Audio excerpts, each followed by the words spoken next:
Okay. What's up, everybody? Welcome to the White Van Podcast. My name's Gabriel. Jeremiah. And today we're going to catch up on... we were talking about Star Wars before. We were talking about 4, 5, and 6, 1, 2, and 3. And now it's going to be Rogue One, 7, 8, and possibly the 9th trailer. And we're doing this because the new movie's coming out in December. So we kind of want to go through all the movies. I guess it's the last one of, what would you say, the saga? Yeah, it's supposed to be. It's supposed to be the last one of the saga. So kind of just do a recap of all of them and then just get our thoughts on the 9th trailer. So you want to touch on Rogue One first? Yeah, let's do Rogue One. Okay. So that kind of leads us in, even though that's not the one that starts it, of the new era. Right. But I think talking about that before we get into the other, that way we keep the saga separate from that. I agree. So Rogue One, I thought out of 7 and 8, a phenomenal film and way much better than 7 and 8 was. I at first when I was hearing it coming out, I was kind of like, really? Do they need a movie about getting the plans for how to destroy the Death Star? Like, is that really need to be a movie, right?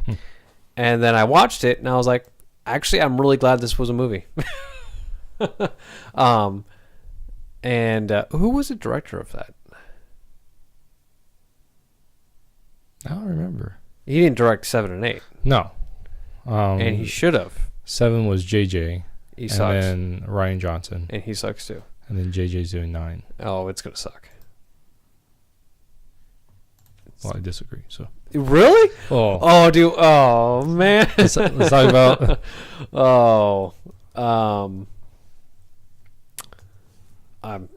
I remember though that he directed it. Let me see. It's Gareth Edwards. So he directed it, and then I know that they didn't really, the higher ups didn't like some of this stuff. So they brought someone in to kind of help him with areas. So yeah. He did Godzilla. Which one? The 2014 one. Oh, so the newer one. Bryan Cranston. Was it with Bryan Cranston? Is that the one with? I've never actually seen it. No, that's the one. I am looking forward to the new one. That's the dad from Malcolm in the Middle. Yeah, I know who Bryan Cranston is. Oh, he plays in that, right? I believe he does. Does he? I don't know. I am looking forward to Godzilla, King of the Monsters or whatever it's called. Right. I like the title of it because it reminds me of like that 80s. Have you seen the trailer? I did. I saw it. It was one of the trailers when you watch Endgame. Yeah. Yeah, the moth. The three-headed dragon. It's Mothra. I know. Get it right. The three-headed dragon. Don't get me started on this, man. Okay. I'm actually excited for it. Because Godzilla actually looks like Godzilla. He's fat. Yeah. I was gonna get pissed off at you, like, how dare you well, okay. No, you're right. No, he looks like the original Godzilla. Right. So that's what I really like that. We're talking, this is be a Star Wars episode. We're talking about Godzilla. I will say this one actually looks really entertaining to watch. And then Godzilla. Yes, the new Godzilla that's coming out. And then the one with Matthew Broderick. Did you see that one? Yeah, that came out. I remember, me and my buddy were walking down the street, right? Mm-hmm. And we were talking about, I don't know what, had to be 7th grade or older. I can't remember when. But I remember talking to my buddy. And so if we were in 7th or 8th grade, right, that would put me at about, I think I was 98 when I was a freshman. So like 96, 97, somewhere in there.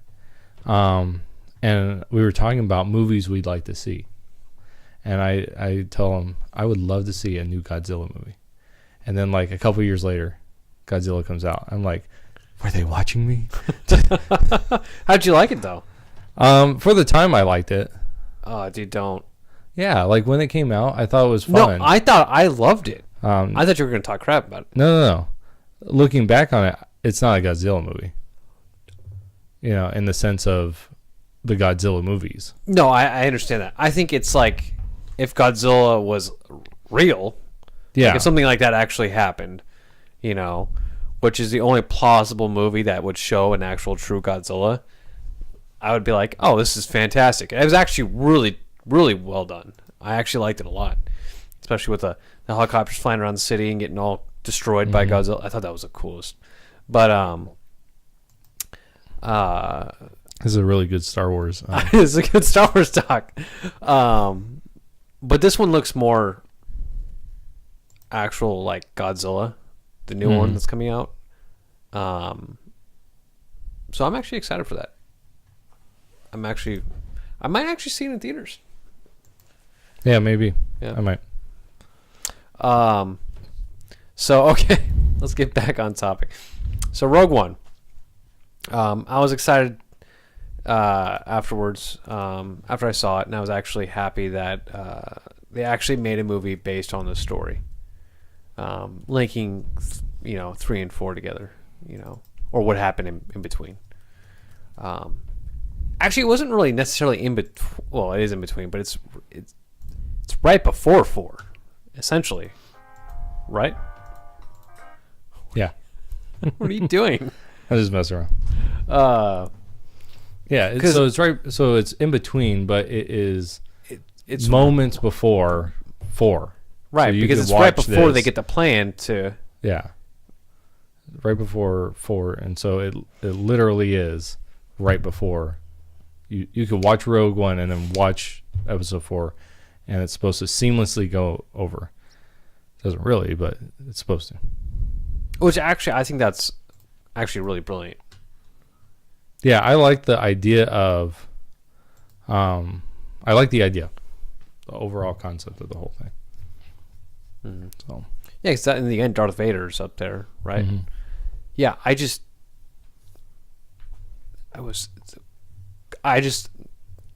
was so happy with Rogue One. I can't explain that enough. Watching 7 and 8, and just getting pure disappointment, and then seeing Rogue One. I can't explain to you how happy I was. That's what the newer Star Wars movies should have been. Just like Rogue One. I thought the characters were really well done. And which the female actor in Rogue One I thought was really, really good. Mm-hmm. I didn't mind her playing the role. Unlike, what's her name? Other ones. Not the actress, the character. Oh, Ray. Yeah, not a big fan of her. So you like Urso, Jin. Mm-hmm. That's the girl's name. And then the actual robot, the droid, I should say, not really robot. The droid that I don't want to say takes the place of C-3PO and R2-D2. See, I can't even remember his name. It's been a little bit since I've seen the movie. Right. But what's the droid? You pulling it up? Yeah, I'm going to pull it up. What's up? Oh my gosh, it doesn't have him. No? Oh, here he is. K2SO. That's yes. Right. He was the guy who did the voice of the droid was, I guess he played in Serenity. Alan Tudyk. What's that? His name's Alan Tudyk. Or Tydyk. Tudyk. It's T-U. T-U-D-Y-K.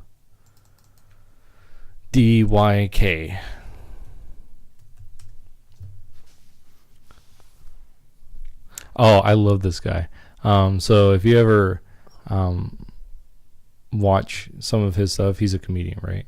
Mm-hmm. And he is in A Knight's Tale, right? So Heath Ledger's in there. The guy that plays Vision in the MCU, does the voice of Jarvis. He's in there. And this guy is one of the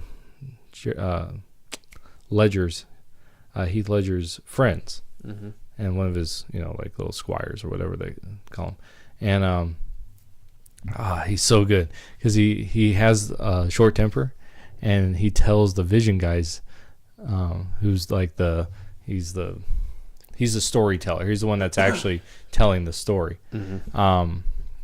And he's like, I'm going to flog you. And so he like attacks him one time and just beats the crap out of him. But he's a great actor. He's got that great comedic timing.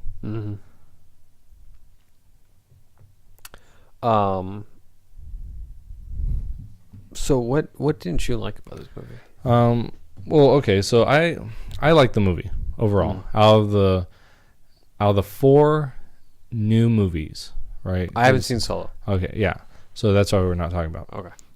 But out of the 4 movies, the new era of Star Wars, it's my favorite because I think it holds the closest to the original.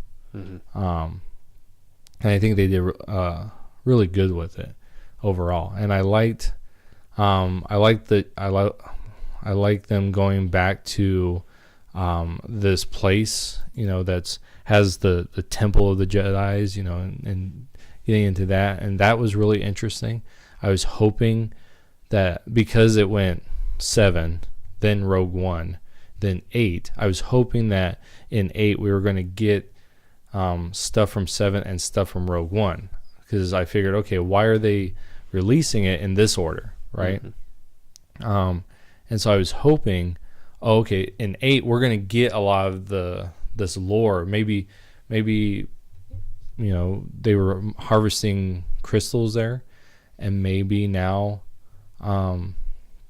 what's his name, Luke has a crystal from there. Something happened there. Maybe that's where he built his temple, the Jedi temple. And I'm thinking there has to be lore here that they're going to transfer into 8, which they didn't. They totally just, what'd you guys do back then? Oh yeah, crumple all that crap up and throw it that way. Let's do something different. But I like the fact that they had things in the Clone Wars series, like the one guy, Saul Guerrera. I liked how they took him from the Clone Wars series. It was actually the first time it happened. That they took someone from the cartoons and put them into a live action. He was actually in the cartoons. Yeah. And he was trained by Anakin. Really? Yeah. He was like a freedom fighter someplace, and then Anakin helped him. And kind of trained him. Trained him to be just a fighter. Oh wow. Yeah. So I thought that was pretty cool. And he's kind of Anakin-like in the sense of like, not in the sense of like story-wise or anything like that, but like he has that apparatus which helps him breathe, and so it's like that Darth Vader, I guess when you start having respirator problems, you turn kind of crazy. So right, that seems like the kind of trend in Star Wars. Yeah. I loved how at the beginning when you have Cassian, who's like kind of will become the love interest of Ursa. I liked how he kills the rebel, the other rebel, and I like that because it shows you that this is a war. Like I love the war feeling of it, because in the rest of the Star Wars, yeah, there's a war, but it's very much not warish. It's very, the good guys are the good guys, and they are, their hands are clean, and in reality, war is not like that. There's bad things on both sides. You can be fighting a just war and still have bad things on your side, things that shouldn't have happened, but they do. Right. Because someone's in that perfect situation. The guy, he can't leave the guy behind. So Cassian He can't leave this guy behind because he knows too much. He can't take him with him because he's like crippled. And so what does he do? Well, this is what has to happen. What has to be done. He kills him. Mm-hmm. And then Cassian escapes. So I like that aspect of it. And I love one of the things that I felt like about Urso was this idea of she is the one that's going to, she's the main character, and she thinks that she understands everything. And I have a problem with the new era of Star Wars because of that. Like their female characters are more competent than they should be in their situation. Mm. So Urso, even though she's been trained by Guerrera, but she's kind of been on her own. Like she doesn't understand rebellion. Mm-hmm. And so with Cassian, he lives the rebellion. No, so they're both the same. Mm-hmm. They both grew up in this world, but she's all about herself, and Cassian isn't. He's about the rebellion. And I love this moment in the movie where he tells her that. He basically smacks her in the head and says, "Look, you're not the only one that loses things. You're not the only one that has a bad past, and hurt and pain." And he doesn't go into all that, but just in this moment, I love that because it wakes her up, because she is so self-focused. Mm-hmm. And she thinks she understands things, and she thinks she gets it. And I thought that's actually good for her, that I don't mind her being a jerk, a self-focused person, if she grows. Mm-hmm. To me, every character needs to grow in some way. Cassian's is he looks out for number one, right? That's his thing. Because a true hero would have found a way out of the situation instead of killing the guy. Right. That's the idea, that true heroes they don't have to kill. They don't have to, they save everyone. It's the idealized hero, and he's not like that. And so at the end, though, he has found a family, basically a surrogate family, and he is able to love in a sense, mm-hmm. And so he grows. And so I really like that these two characters both grow in some way, and it's because of each other.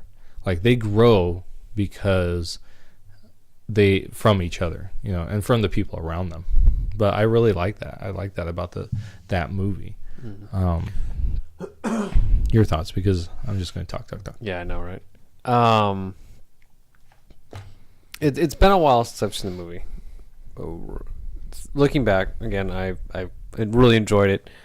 Characters, no, I'll have to agree with you. Surprisingly, that's the only way to do it. Yeah. With how you feel about the characters, do you know what one of the things I liked a lot? They all die in the end. Yeah. Well, I think that was the best way to go. Yeah, because you don't see them in 4, 5, and 6. Right. And I think it was great. It was very sad. You saw the droid that you like so much, whatever the heck its name was. K2SO. Yeah, that's the one, K2SO. And I think he gets shot in the back. Or he gets... No, he gets all lit up. Yeah. Oh, that's right, because isn't he doing something for... Yeah, he's trying to keep the stormtroopers out. Mm-hmm. And just gets lit up. Yeah. Which is a great ending. Right? Like the one droid that goes out like a hero, like a champ. Mm-hmm. And then we have our two main characters that die in the very end from the whole planet just blowing up. Mm-hmm. Donnie Yen, I forget, I don't even know how to pronounce his name. Imwe? Yeah, him. It was actually quite depressing seeing him go out. And just all the characters were great. And then having to see them just go one at a time, you're like, wow. Like, it really showed the sheer intensity of what's going on between the Republic and the Imperial Empire. Well, the rebels. The rebels. What did I say? The Republic? Yeah. Get mixed up. Oh, it's a long day at work, man. Don't judge me.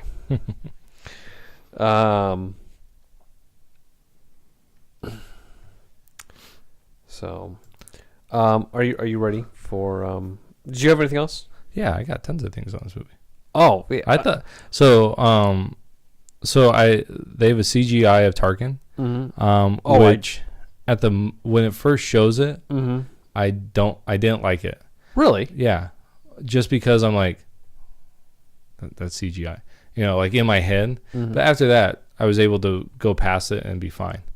It was just the close up that I didn't really care for. Same because it looks so fake. Yeah. So just when it first comes on, and I go, and in my mind, I go that I know that's CGI. You know, like there's so many things that you go, I know it's CGI, but like my mind doesn't go to that.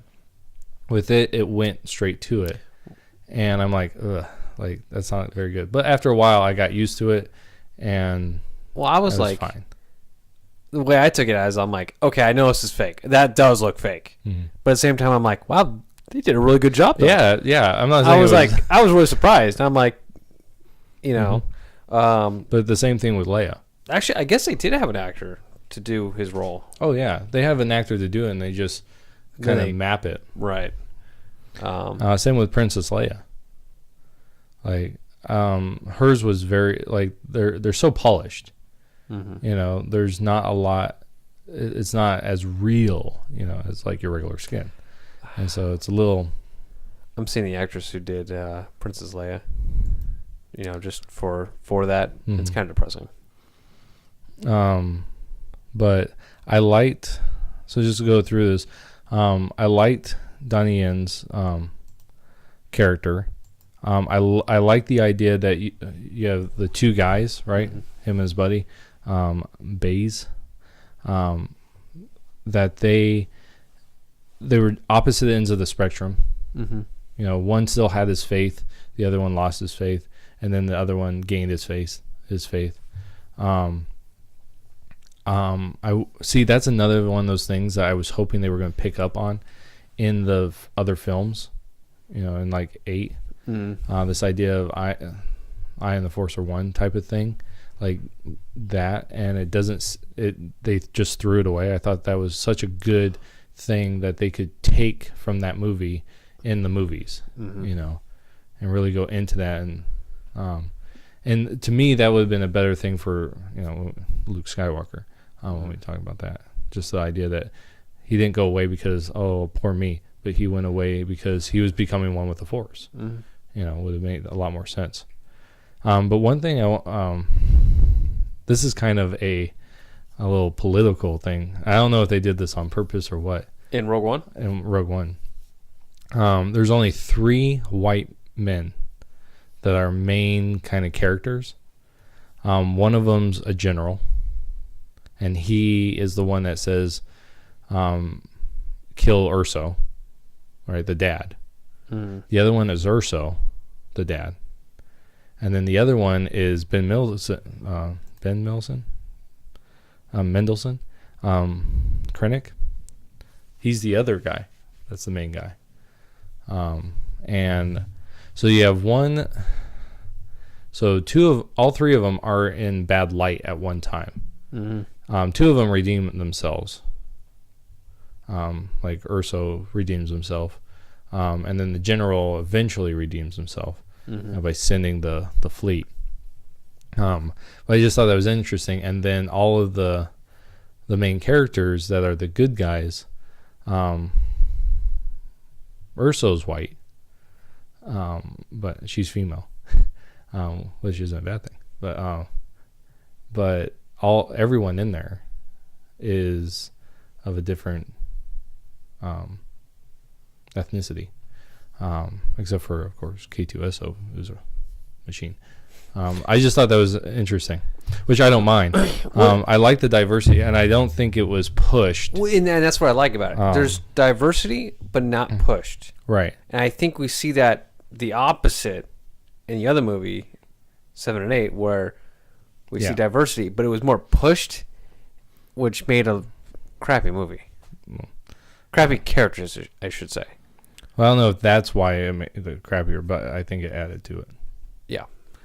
Because when you push for it, you get bad actors. Bad actors. Yeah. Make a bad movie. Yeah. So, I think that out of all the movies, Darth Vader was, except for one scene, one slip up, I think that Darth Vader was handled phenomenally, with the best Darth Vader moment and that will ever be in any. Yes. With the killing of, spoilers, with the killing of all the rebels, Yeah. Don't get it mixed up like I did. Yeah. No, actually, I thought that was like perfect. What they did right there. I was so excited. I was like, yeah, Darth Vader. Saying that, like seeing the newer today's age of Darth Vader. Right. And I thought that was the coolest. Out of the whole Rogue One, best scene in the movie. Oh, yeah. Definitely best scene. Yeah. Well, I did have a problem with it. What? And this isn't the problem, I think. Careful. This isn't the mess up. I don't think it was a mess up. This might be fighting words. I think that they should have done something to hurt him in that scene. Really? Yeah. The reason is because when we get to 4, right? He's very, because of the technology at the time, very reserved, right? And one of the things of, well, why is he so reserved? Well, if he was hurt, then that would make more sense in the battle between him and Obi-Wan.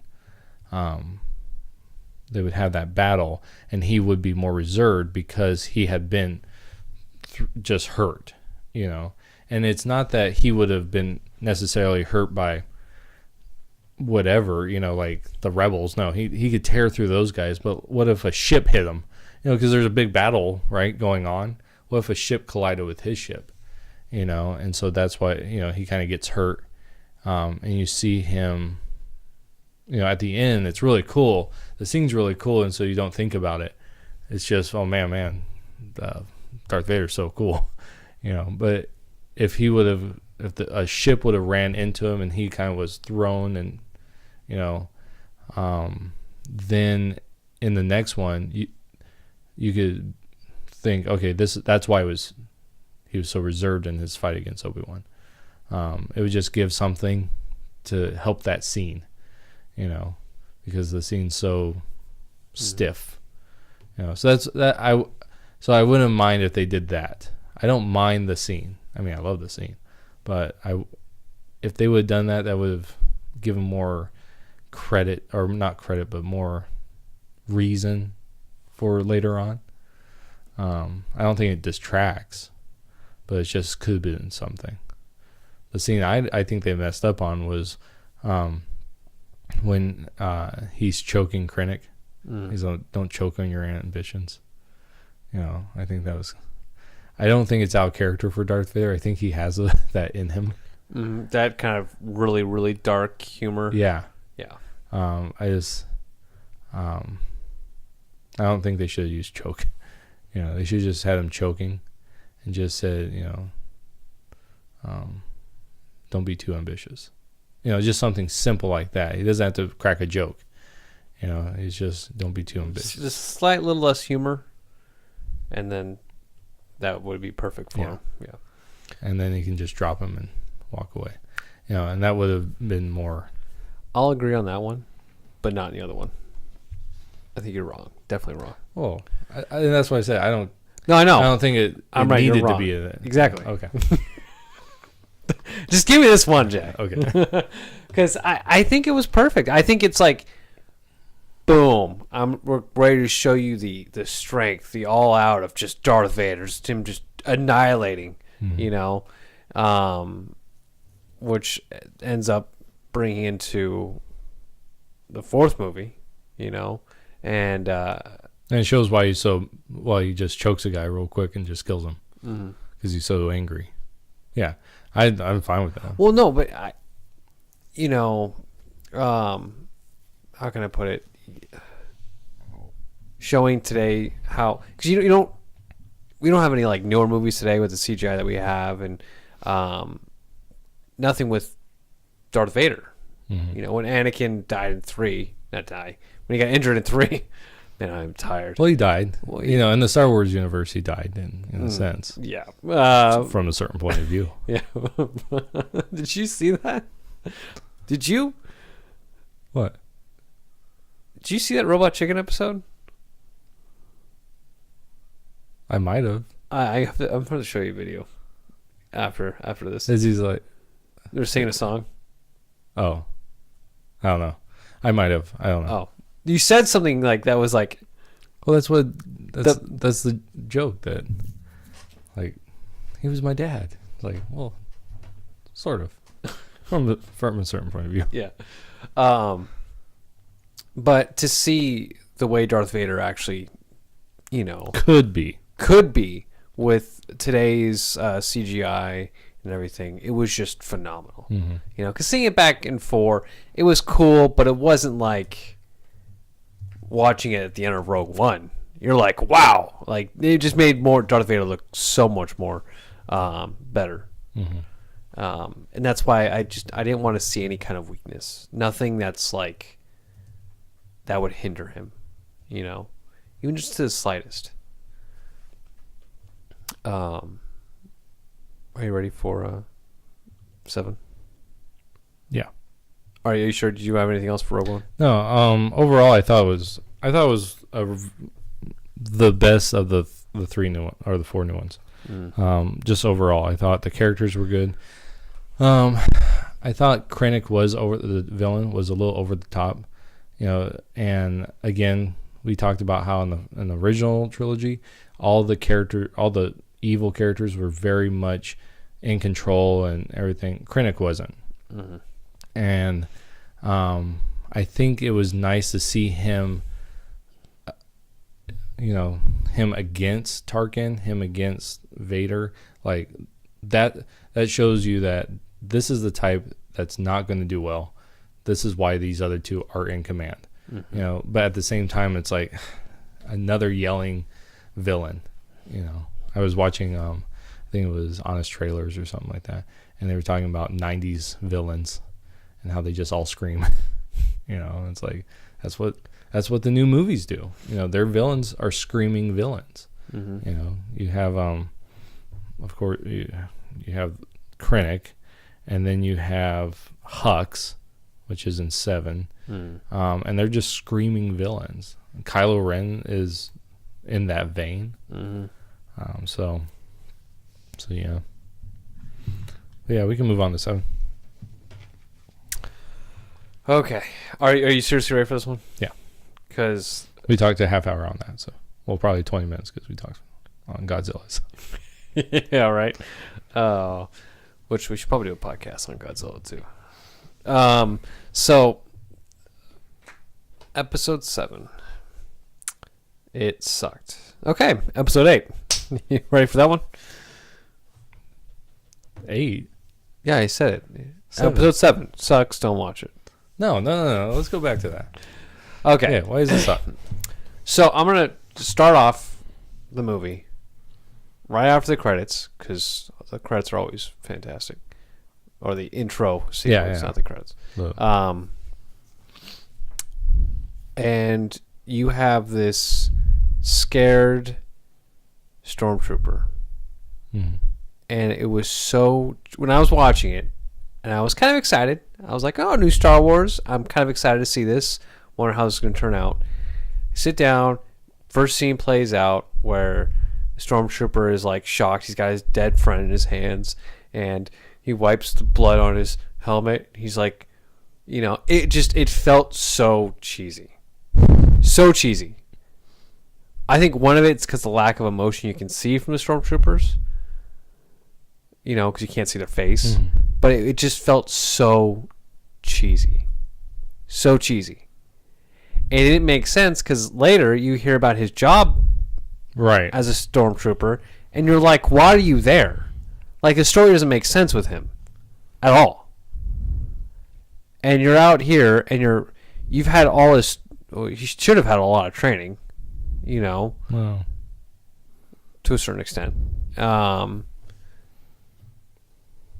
And like this one thing is just throws you over the top. mhm. Just it was cheesy for me. After I saw that scene, I was like, "This is going to be a crappy movie," Mhm. and that's then I just started not liking it. What's your thoughts on that? Just that first scene, I thought it was just cheesy. Okay, I think it would have been better if later on you didn't find out he was the janitor. Like if later on you find out that he had seen a lot of battles, and that was kind of a breaking point. If you found out that like so my thing is with that with Finn in general, if we would have eventually understood that there was 3 really close like buddies, Finn, the guy that died, and then the guy that fought him on Kanata's planet. If we would have found out that those 3 were like battle buddies, like really close, then that death would have made sense.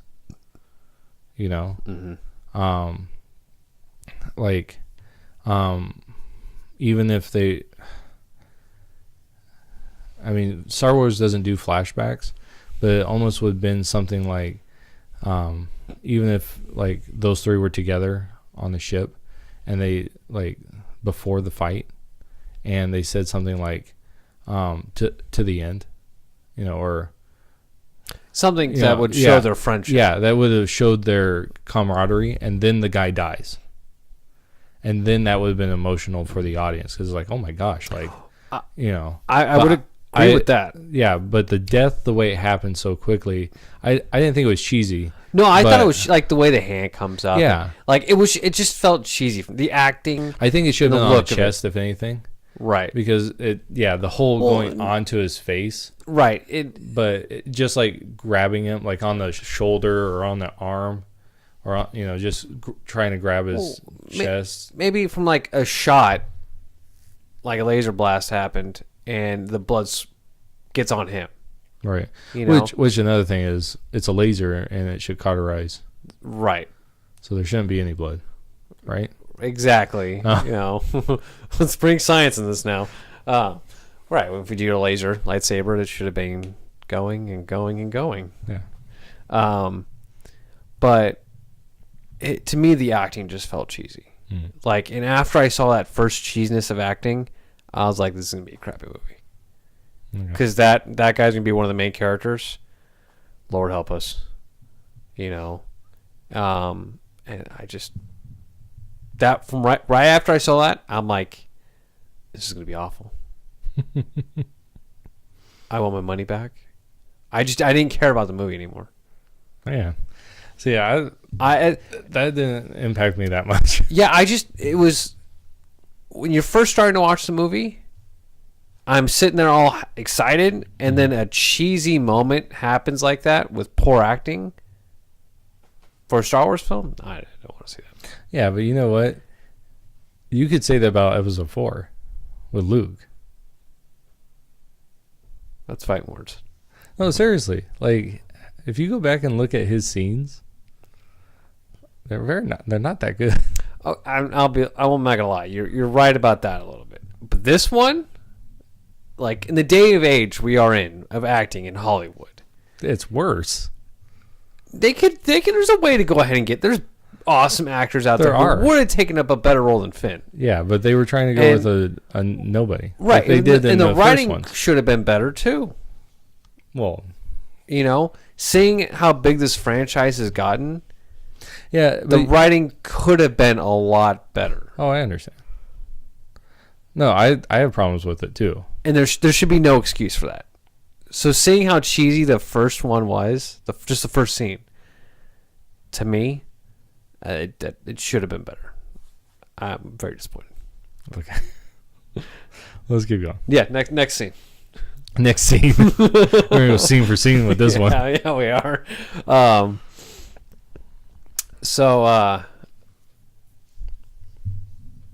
Well, we talked about it in Rogue One, pushing the diversity on the characters. Well, see, I don't mind. I don't mind them going with Rey as the main character. The problem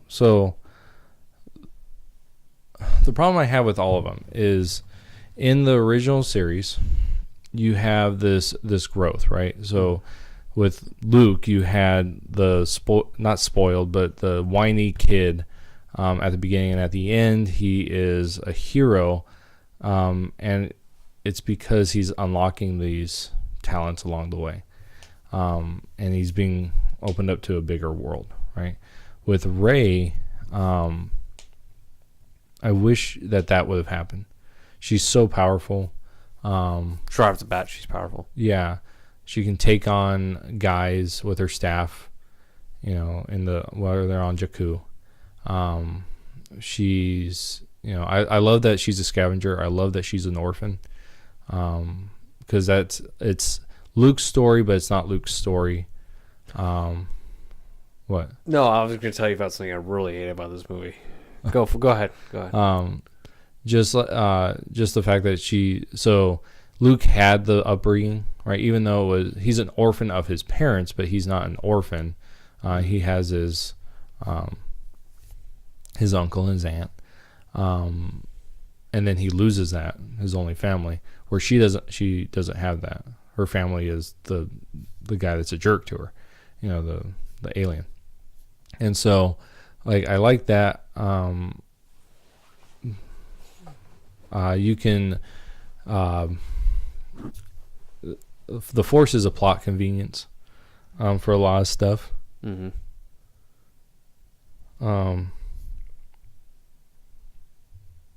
And so I've heard people say that, BB-8 finding her is for plot convenience. Well, yeah, the whole thing's a plot convenience. Luke finding R2-D2 is a plot convenience, so the whole thing, him knowing, people say, people are so, the Star Wars universe is so small. Well, Luke knew who Obi-Wan Kenobi was. He knew Ben Kenobi, right? And so so some of that stuff I don't care about because that's Star Wars. That's part of the Star Wars. Mm-hmm. That's how they move the plot along. But I didn't like that we get no explanation of why she's such a proficient fighter. There's nothing from Finn that's like, wow, man, you really kick butt. And she goes, yeah, I'm a girl on a planet of ruffians. I have to learn to survive. Something like that. Just my thing is, you can fix a lot of my problems with the characters with simple dialogue, simple explanation. Yeah, real simple like that. They're running. When Finn and Rey are running, when everything's being attacked by the First Order, he could have said that, and she could have responded. You go, that's why she's so good with her staff, because she was an orphan, and she had to learn to fight to defend herself. Okay, but then she goes and she flies the Millennium Falcon. It's like, how did she do that? We learn about why Luke can, because he had a speeder. So there are things that, and how did he be able to shoot the torpedoes down the tube? Well, because of the swamp rats, right?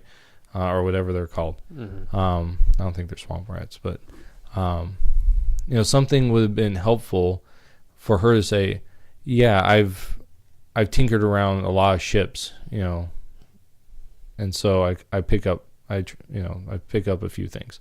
Mm-hmm. Things like that would get us, but she flies the Millennium Falcon like it's no problem. She knows everything about the Millennium Falcon like it's nothing. She could have said, because that's the guy that bought her or whatever she was left with, she could have said, yeah, he's had me work on this thing a couple times. That would have been smart, because when Han gets on the ship and she's fixing it like it's no tomorrow, and then they're agreeing with each other on things, and he's kind of amazed about her expertise, like, a little explanation would have gone a long ways. You know, it would have been a lot better. Right. And so a lot of my stuff they could just fix by simple dialogue, real quick explanations. It doesn't take that much. You know, it's not going to add. You have little lull points where you could just pepper that in. So the movie is an extra 5 minutes long. It's those little things that help you understand her background. And she's same with the Finn thing, right? So that a little scene before that opening of the stormtroopers coming out would set you up with Finn, and for the full things. One of the things I dislike the worst is that stormtrooper who attacks him on Kanata's planet. That should have been Phasma. You know, like, it should have been Phasma on there, and that would make sense later. But you could take Phasma out all the way and put that stormtrooper in every single one of those situations. He could have been the commander of that unit. You know, and that's why. And then he gets shot, and then later on, that's why he doesn't fight back in the third Death Star thing, the Death Star planet. That's why he doesn't fight back, because he can't. He's physically unable to. So it makes sense more in the, you know, you would take out one of the characters out of it, and you could have made her a girl.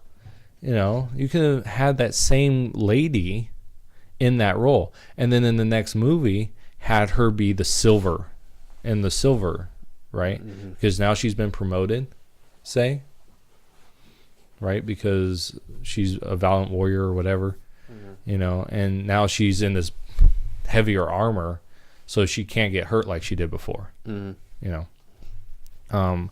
And so it's a lot of those little things that I think that if you just tweak them, you know, throughout the movie, everything would flow, make more sense. The problem with trying to be big in your scope of a story, like, you can do that in a book. You can have there's a book, I can't remember what it is. It's a turn of the century book, War and Peace, I think it is. Just has hundreds of characters. You know, well, in the book you can have hundreds of characters in the book. In the movie you can't do that. Right. You have to have a small group, and you learn about the small group, and it can't be huge. It can lead into huge things, right? Because in the original you had Luke, Leia, and Han, Chewie, and Obi-Wan, right? Those were your 5 characters, and then you had, and then you had C3PO. Yeah, I can't even say his name. R2D2. So you have 7 main characters. One of them ends up dying, right? So now you're down to 6, and then you had 2 bad guys. Yeah, you had all these peripheral, but you don't learn about them. You know, you're only interested in these 9 characters. Those are all that you need. And then you have all these peripheral characters that you can learn about that all have their own backstories and everything like that. But you have these characters that you're learning about. But in this one, you have so many characters that they don't get to shine the way they should. So, you know, I can't think of her name. The stormtrooper in the silver armor. Phasma. Thank you. She would have been actually a good character. I would like to have seen her more. She seemed like she would have been like the Darth Vader. I think more like a Boba Fett. I think that's what they were trying to go for. No, you're right. More like a Boba Fett. I think that's what they wanted to do. Kind of a... you're right. And it failed miserably. It did. Because I would have liked when seeing her character, I was like, oh, this seems she could be a hard contender, Right, because you never seen that kind of stormtrooper before. No, and then it turns out to be. Well, that's what I'm saying. Like, if they would have went the route I was saying, then that would give her more depth. It would give her a better, closer connection to Finn. And then in number 2, she comes out in that armor, and you're like, oh, And then they battle. Her and Finn battle in 8, and I called it number 2, but they battle in 8, and then it becomes an even more epic battle. And so I wish that's the way they would have gone. The one of the biggest things I was really disappointed, and that would be it's a complete remake of 4. It's the 4 template, essentially. Right. And of course Right. they because where's the movie start out at? Besides Finn's story, which maybe it was on the same planet. they all started on the desert planet. Okay, just like in 4. I thought where Finn was a different planet. It was all on. They were was it all on Tatooine? Yeah, no, it was on Jakku. Well, which is the desert planet. Yeah. Okay, yeah. So desert planet. This the Death Star, but it's a planet instead. It was just so cheesy. Well, And Kylo Ren trying to take over as Darth Vader, which was awful, And then, was this the one that, spoiler alert, if you haven't seen this already, okay? Is this the one Han Solo died, or was it the 8? Yeah. Okay. No, it was this one. Han Solo's death being like Obi-Wan, Mm-hmm. It was just, everything was just like 4 all over it. Well, see, I have no problem with that. I feel like, no, it should be this. It shouldn't. The template was too close Right to on. 4. I understand. Like, here's why I don't have a problem with it, and this is outside of the movie. So George Lucas, one of the things he said was that Star Wars is poetry, and it repeats itself, in a poem, Right. the stanzas and everything. And so I don't mind it having this basic idea that's the same. Yeah, I don't think they should have had the Death Star planet, because I think now it's overpowered. You just have to get bigger and bigger and bigger and bigger until you're so big. And in 9 we're gonna have a Death Star sun. And so yeah, Director's like, it's brilliant. listen to this. But yeah, so I think that I understand, and thinking it from their point of view, the prequels weren't received well by Star Wars fans, right? 1, 2, and 3. Yeah, 1, 2, and 3. When they came out, they weren't taken by the fans of the time.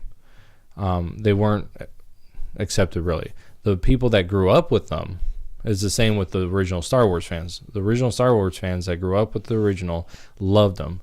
Well, there's some nostalgic there, right? Well, the people that grew up with the prequels, they like them because, again, that's what they grew up with, right? But for the older Star Wars fans, they didn't really gravitate to it. Now they have, because 7 and 8 were so bad in comparison. Mostly 8. So from the studio's point of view, I understand why they did this. Let's get back to what everyone liked, which was 4, 5, and 6. So I understand why they did it. I think they could have done it. I don't think they should have had a Death Star.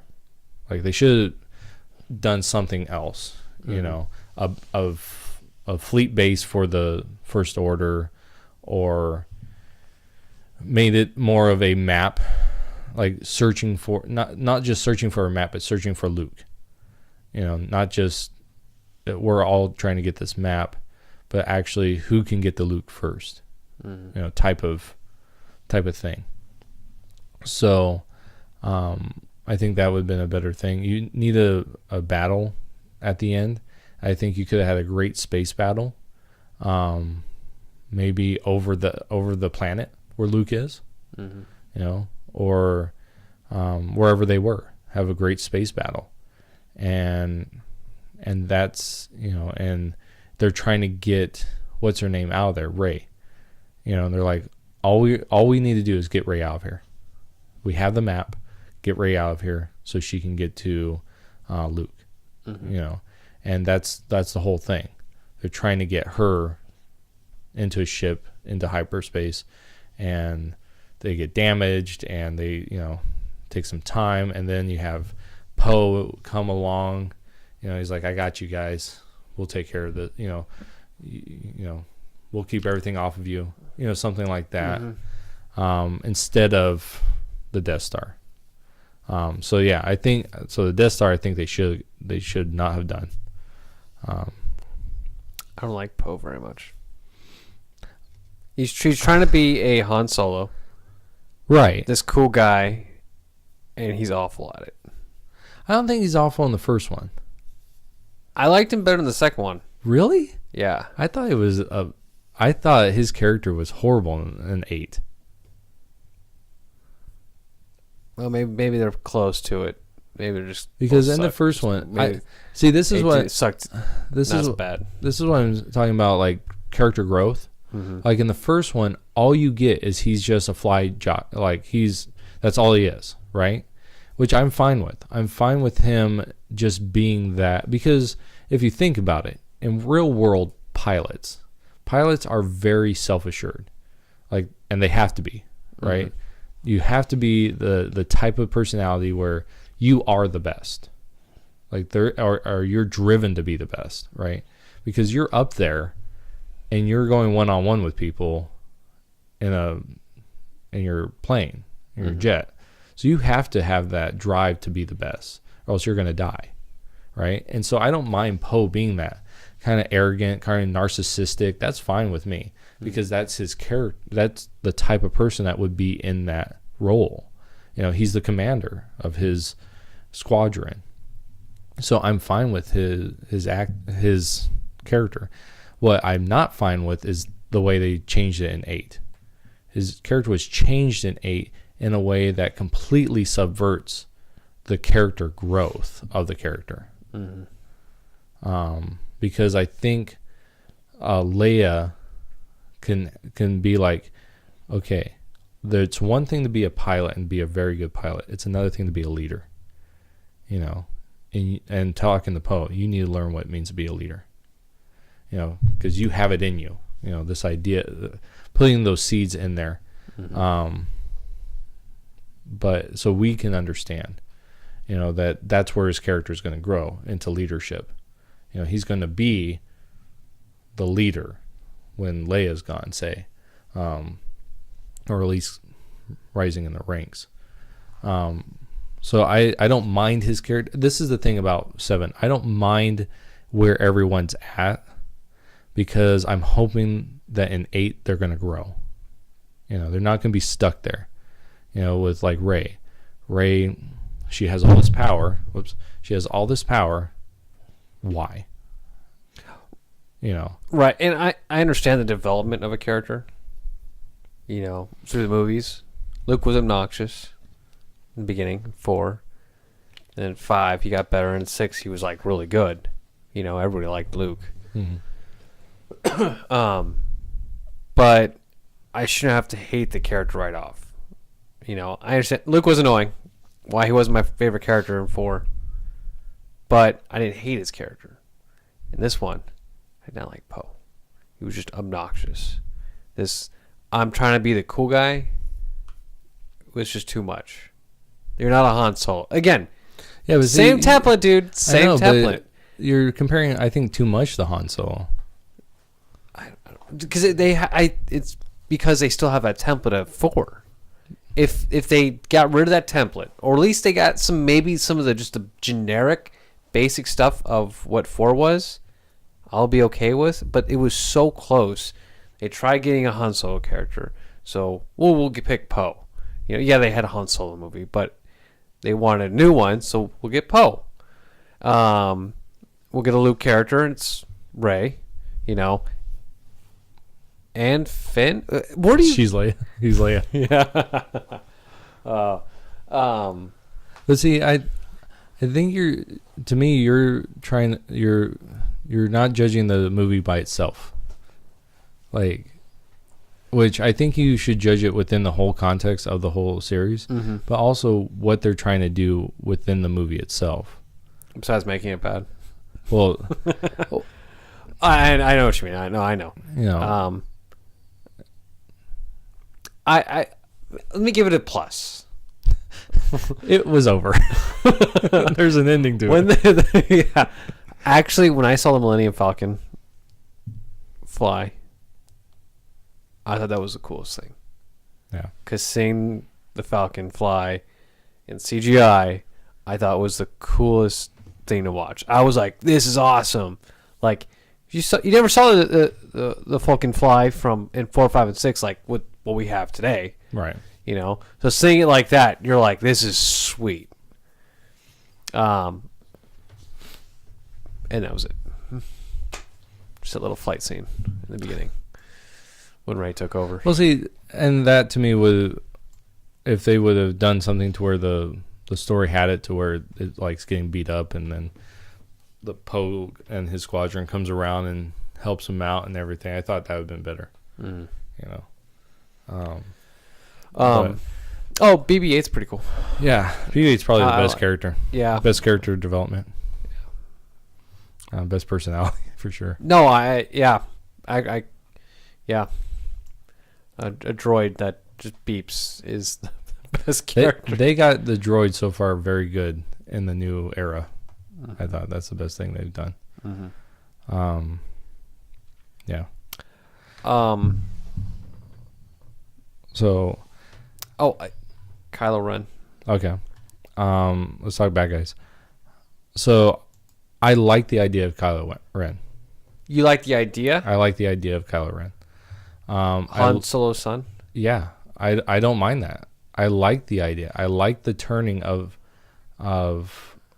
because there's stuff in the extended universe, right? What they're called Legends now, that kind of harkens to this idea of the Solo going evil, and so I don't mind it. I don't like how we find out about how it happened. Like that's trash, but I like the idea that he turned, because he is Anakin's grandson. There's that in Luke, there's that ability to turn to the dark side. So I think it's good that it's him if we're going Skywalker saga, if we're really pushing the idea that this is the Skywalker saga. The first 3 were about Anakin. The second 3 are about Luke, right? Mainly. You still have Anakin in there, but it's mainly about Luke's story. And then you have Rey. I don't mind Rey not being a Skywalker because we have... I would like to have had something, though, for her character. I wanted her to be a Skywalker. Me too. Like, straight up, she should have been a Skywalker. That should have been the end of it. Are you sure she's not? I don't know. There was, hints to it a little bit. Yeah, there's a lot of hints to everything. But I don't know if they're going to make her a Skywalker. They should. They should straight up make her a Skywalker. She's Luke's kid. From Mara Skywalker, or whatever her name is. Who in the extended universe, that's what, her mom, she had a mom and she died, or whatever, but she should be a Skywalker. And then they should be cousins, but I like the idea of Kylo being a Skywalker, not the name Skywalker necessarily, but, the lineage and how he turned. I like that. I like that idea. What I would have rather have seen is get rid of the character of Rey completely. And we are doing this with Ben Solo. And we watch him turn. We start off with Luke and Ben, and they're fighting Snoke. Like that's the idea. Like the first one, they're just fighting against the First Order, and the ending guy is some Sith type person, kind of like a Darth Maul, but it's always Snoke. Mm-hmm. Like that. They know who the Emperor is, right? They've had dealings with him, and that's why he's scarred, because Luke has beat him once, and now he's back. Luke thought he killed him years ago, and now he's back. And then 7, that's when you find out he's back.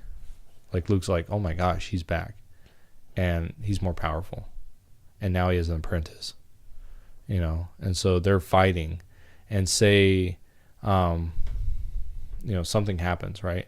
Something happens to Luke, and now Snoke is pulling on Ben, and Ben in the second one, he's the master, right? I mean, he doesn't have Luke around in this one. Luke's not dead.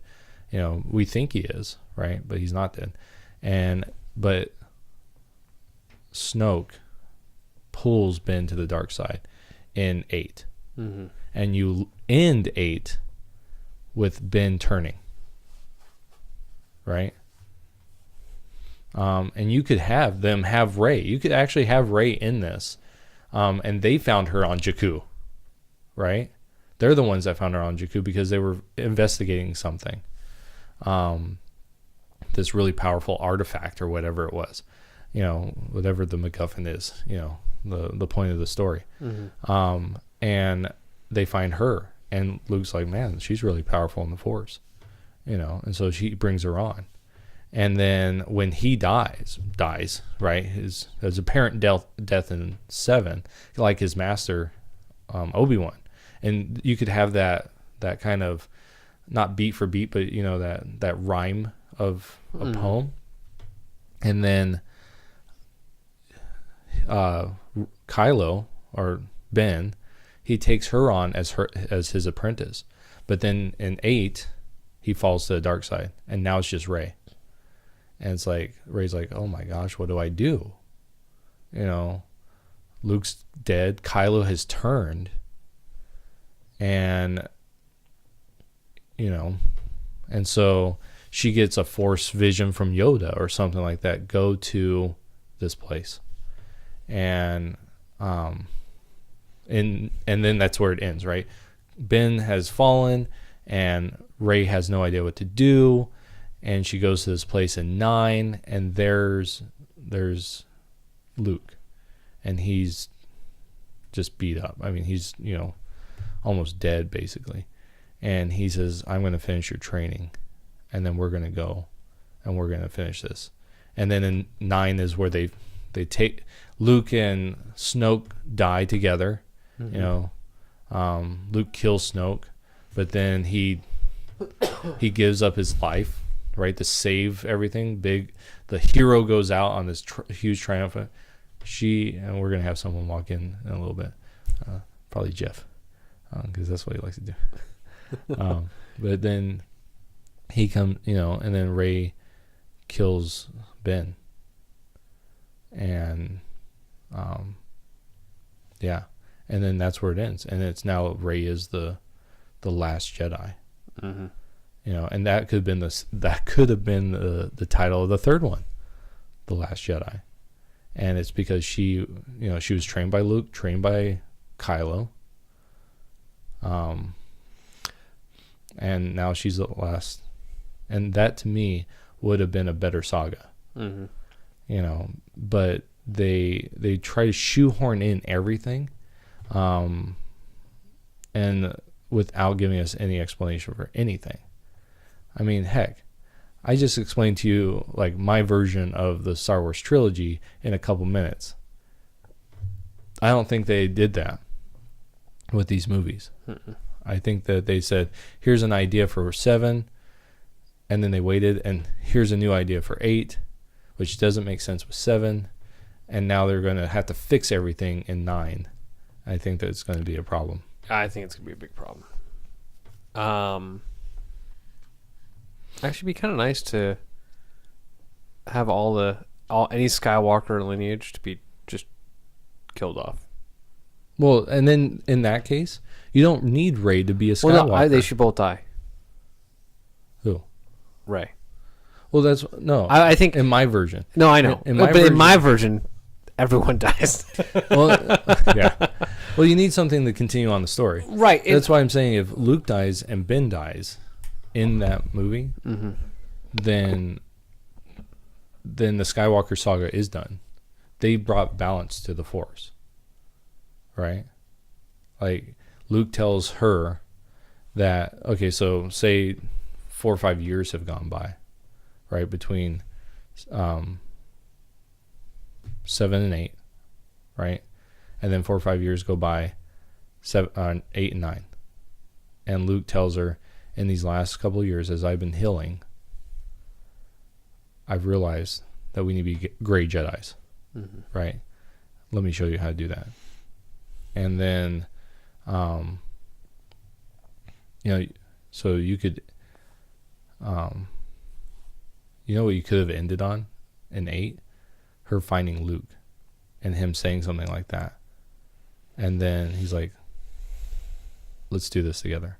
And then that's where it ends. Everybody like, what? Like, everything would explode. You have Ben becoming a Sith. Luke's alive. You thought he was dead. And now you're going to 9, and now it's going to be just a huge battle. But yeah, I think that that the Skywalker lineage should die off, and that's one way to do it.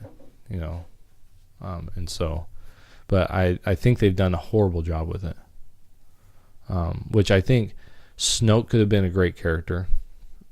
Actually, I liked his character. Yeah, I liked it up until he died. Yeah, that was kind of... Yeah. But I think he could have been a better character, on par with the Emperor. Especially if he turned Ben. Like, if we got that, like, if we actually got to watch it happen, like, we connect with Ben in 7, and we start really liking him, and then in 8, he got turned, and we're like, oh my gosh, like, he was the master. And Luke could even tell him that, like, at one point he's like, he's already a knight, right? And Luke could say, man, pretty soon here you'll be a master just like me. It's like something like that, like a little quip or something like that. And so when he dies, or he can say, does this mean you're a master? He goes, and he's like, I don't know. And then he gets turned. And then that would have been like, for us as the audience, like, oh my gosh, like, how did he get turned? And you could have his dad die. Right? You could still kill off, what if you killed off two main characters in 7? See, that would have been ballsy. And I would have liked that. Because you would have killed off Luke. Right. And then you could kill off Han Solo and have Ben kill Han Solo. But do it like I didn't Snoke. What happened there, I didn't like how he died. I like that Ben killed him because that kind of pushes him into the dark side. My thought in my version would be it's the same thing. He kills his dad, but maybe it's a force, like he's having a force vision, like the Sith guy is having a force, like has the power to create force illusion, right? Which would give us a new kind of power.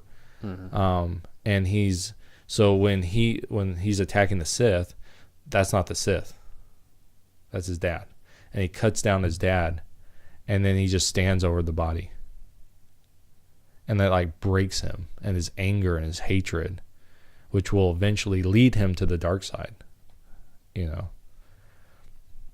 And that could be something that Luke's like, don't, as he dies, right? Doesn't really die, but, as we think he's dying, he goes, don't give in to the anger. And then, like, he's gone. Something like that. And then he does.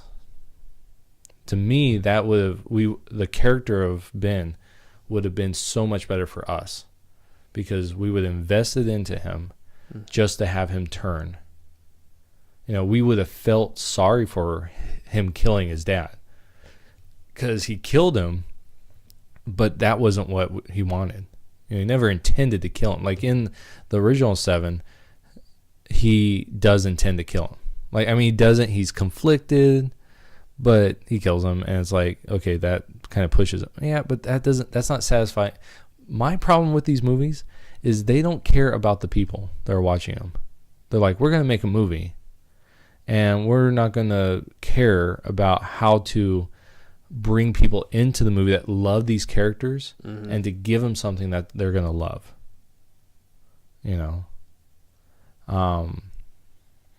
And that's my huge problem with it, is they do that kind of crap.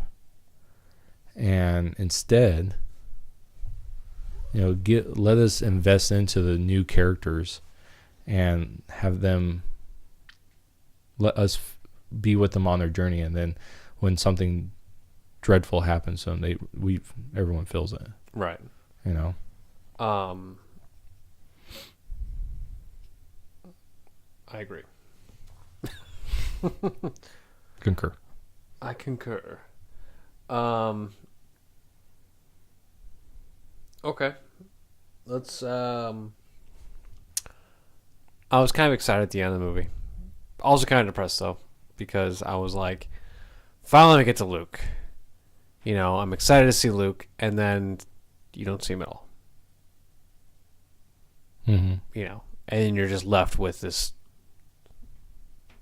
What's gonna happen in the next movie? We get to 8. Are you ready to hop on 8? Oh yeah, we can. Yeah. How are we doing on time? Oh, I don't know. We're at 117. Oh, okay. So when we get to 8, I was actually quite excited to see Luke, because I was like, okay, Luke's gonna be in this. This has to be good. Okay. Hopefully, they're putting in Luke's character in it. This shouldn't suck. And I was gravely disappointed, because it sucked worse than 7. And I don't know where to start. This is one of those movies that you start by taking it and throwing it in the trash. Like, to me, this is such a horrible movie on so many levels. It's just horrible. I can't stand this movie. I watched it once in the theater. I was so angry afterwards that I literally could not function. Like, I was so angry with it. I was so hyped. Okay, understand how my hypeness for this movie, right? So I started taking in anything that was Star Wars. So if it had Star Wars, I was watching it. I was listening to it. If it was a podcast, I was listening to it, getting people's thoughts, heard all these different theories on everything, and I was getting so hyped for this movie. When it came out, I was at a conference, I think. What were you excited for, though? The whole thing. Like, everything. Because I watched 7, and I go, and this is the type of person I am. I go, okay, we don't know Rey's backstory. Who is she? Why is she so powerful, right?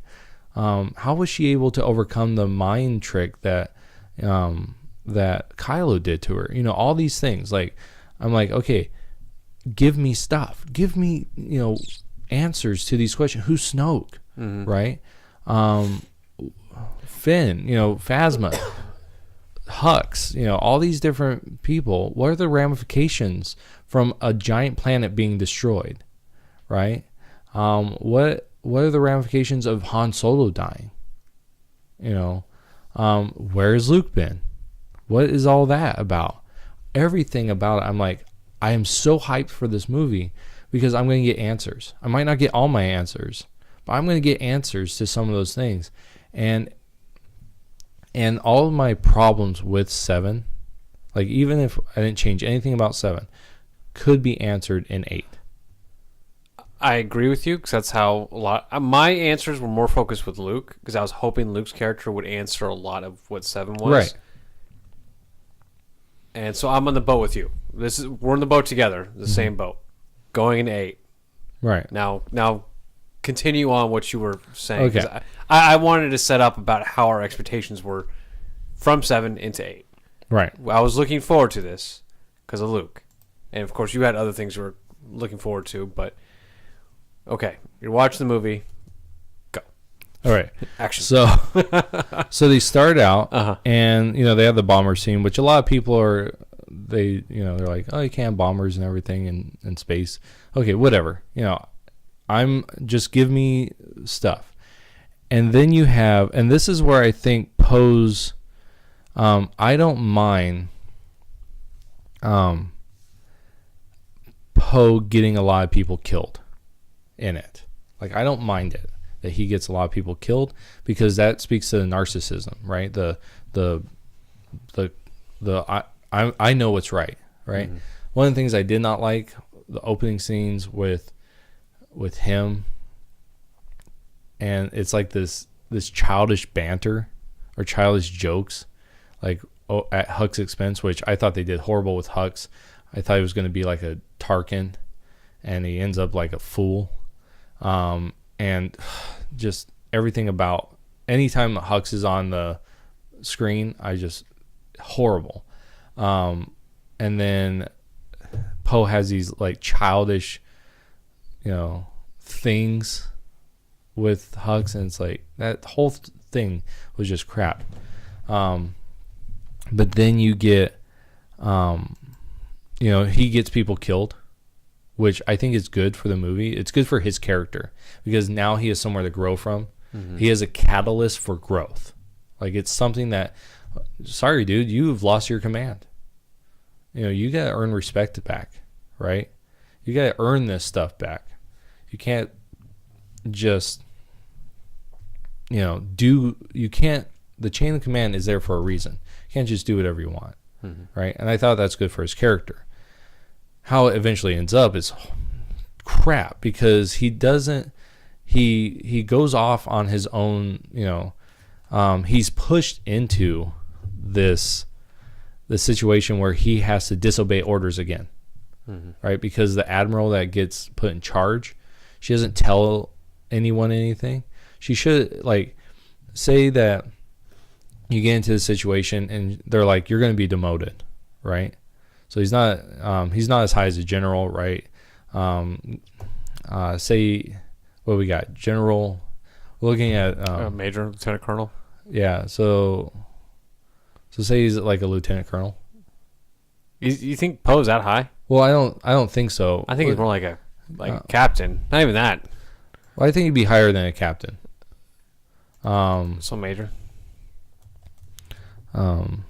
Please don't tell me you're looking up ranks. I am going to look up ranks, dude. No, I'm looking up naval ranks. That's why. Okay. Because it would make more sense in this that there'd be. I'm looking like Star Wars. I mean, not Star Wars, like Star Trek. They're all. Mm-hmm. Maybe like a fleet commander. Maybe not that high. Like a seaman in ranks. What if? Okay, so in the Navy you go commander and then captain, right? So what if he was a captain, right? Or maybe he had been a commander and then got bumped up to captain, right? Or maybe a rear admiral, like they have a rear admiral. Say maybe he was bumped up to that, after his destruction of the Death Star, planet Death Star. They're like, we're gonna promote you to rear admiral, right? And then in the next movie, he does that stupid crap, and they're like, we're busting you back down to captain because you can't follow command, right? And then everyone dies, right? Let's say that everyone dies, and he's the second in command now because everyone else is dead. But you have this vice admiral, because she's a vice admiral, so she would be, because now we're in Navy ranks, right? She'd be 2 that goes captain, rear admiral, lower half, and rear admiral, upper half. Okay, and then vice admiral. So let's say everyone died except for her, and then him. You can even keep Leia alive, which that's a whole different thing. But for her not to tell him her plan, that's just ludicrous. That takes that whole idea of command and just throws it away. Mm-hmm. It's another thing in this film that takes something and logically speaking and just chucks it out the window. Because if you are in command, right, and we don't see other commanders, right, it's just her and Poe. Those are the only 2. If we saw that there was a whole group, maybe that's different, right, because he's been bumped. Mm-hmm. But all we see is her and him.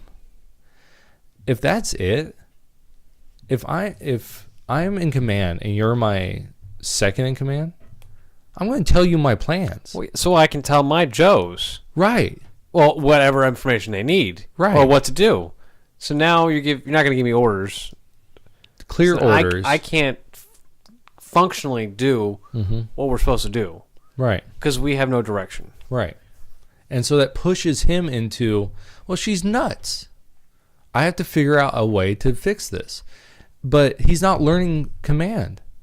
This would be a perfect time for him to learn command. She goes, you know what? This is my plan. I need you to get into these people. This is what we're doing. Mm-hmm. This isn't a democracy. She doesn't have to be like, what do you think? She goes, no, this is what we're doing. And this would be perfectly understandable as she's the commander, right? She's in control. She goes, Poe, this is your job. This is what we're going to do. You need to make sure our people are ready for this, that this is what's going to happen. You don't have to, she doesn't need to, she needs to tell him, but he doesn't need to tell everyone this is what we're going to do. Mm-hmm. Which I think is ridiculous anyways, because, but that right there, just that character gives him an opportunity to grow, and they don't. He continues to be the narcissistic guy that thinks he knows what the right things to do. But it's because the chain of command is screwed up. Because they're not doing it well. Mm-hmm. This is your main character. In real life, right? You don't need to tell your captain because there's probably going to be other people alive still, right? But in this case, you're saying that all the main people, all the main leaders are dead, except this one admiral and Poe. Okay, then he needs to be in on this. This is perfect time for him to grow as a person. That's one of the things that really pissed me off about this, is her not telling him, or it's not being clear who are the commanders, who's in charge, what are the other ranks of these other people that she surrounds herself with, and that really ticks me off. I find in number 8 there's no rhyme or reason to anything. Yeah. In this, you don't get a whole lot of rhyme or reason with 7. You see it's there, mm-hmm. And then you're getting to nothing in 8, and I'm kind of worried about 9, just from the way 8 was. Mm-hmm. Because then it started getting kind of ridiculous, like Leia. Oh yeah, Mary Poppins. I was literally sitting there like, you've got to be kidding me. Mm-hmm. Like, huh? Like, what? Mm-hmm. I didn't know how to take it because it just seemed so stupid. Okay, you know what ticks me off about that? So she gets blown out, right? Everyone dies. She goes out there in space. Okay. In the Clone Wars, so the Clone Wars TV show, the cartoon show, precedes this, right? Everything's in canon in the Clone Wars, right? So they should know this. There is an episode where this Jedi Master Plo Koon, right? He has this mask over his face. I know which Jedi that is. Yeah. All right. He tells he's in this pod with the clone troopers, and he's like, and their ship had been destroyed. They got into an escape pod, and because they were searching for the ship. Anyway, so there's a group of droids that are searching for survivors, and they're going to every single one and killing them. And so they're coming to kill this group, right? And so he's like, we need to go out there and fight them. And the clone troopers are like, what? Are you crazy? In space? They're like, we could survive it. And he goes, I can survive it for a little while. Like and so he goes out there. But he can't do a lot. He can force push, he can swing his lightsaber, but you could tell that it's taking a toll on him to do all this stuff. Okay, here's a master of the Force. And this is the extent of his abilities. He should be able to jump around and kill things because of what we see in 8. She's able to pull herself to the thing, right? How? We never see her do any type of... This is my problem with the movies. You can only show us what is able to do within the movies. And you can't go outside. You can't be like, well, yeah, Leia's a master. Oh, really? When did that happen?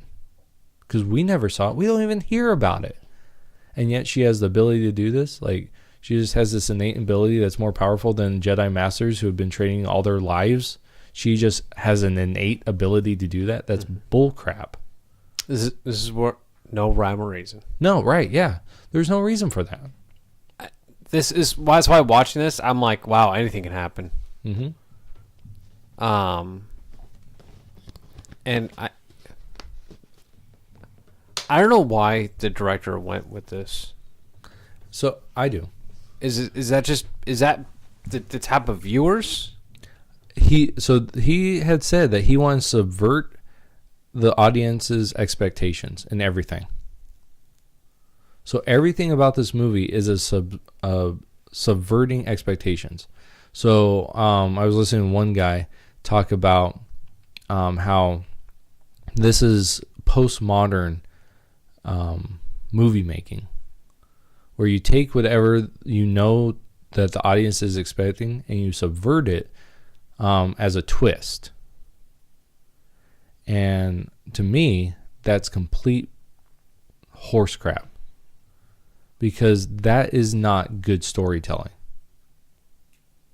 Because the whole idea of storytelling, you can have twists, you can have subversion, right?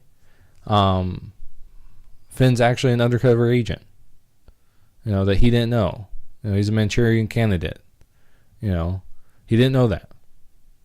That would make sense, right? Because everything else in the first movie, they didn't know he was going to do this. Mm-hmm. But things like that. It's just ridiculous crap. And then I believe they open the door to the outside, and it's space, and she just comes in and nothing gets sucked out. So I don't know if they had a force field there or what, but there's something I don't. No rhyme or reason. Even when you said, we're gonna make it so that they can't expect anything. Mm-hmm. They give us some kind of reason for it. Right. Give me a reason why Leia can do this. Right. Besides just being the offspring of a Skywalker. Mm-hmm.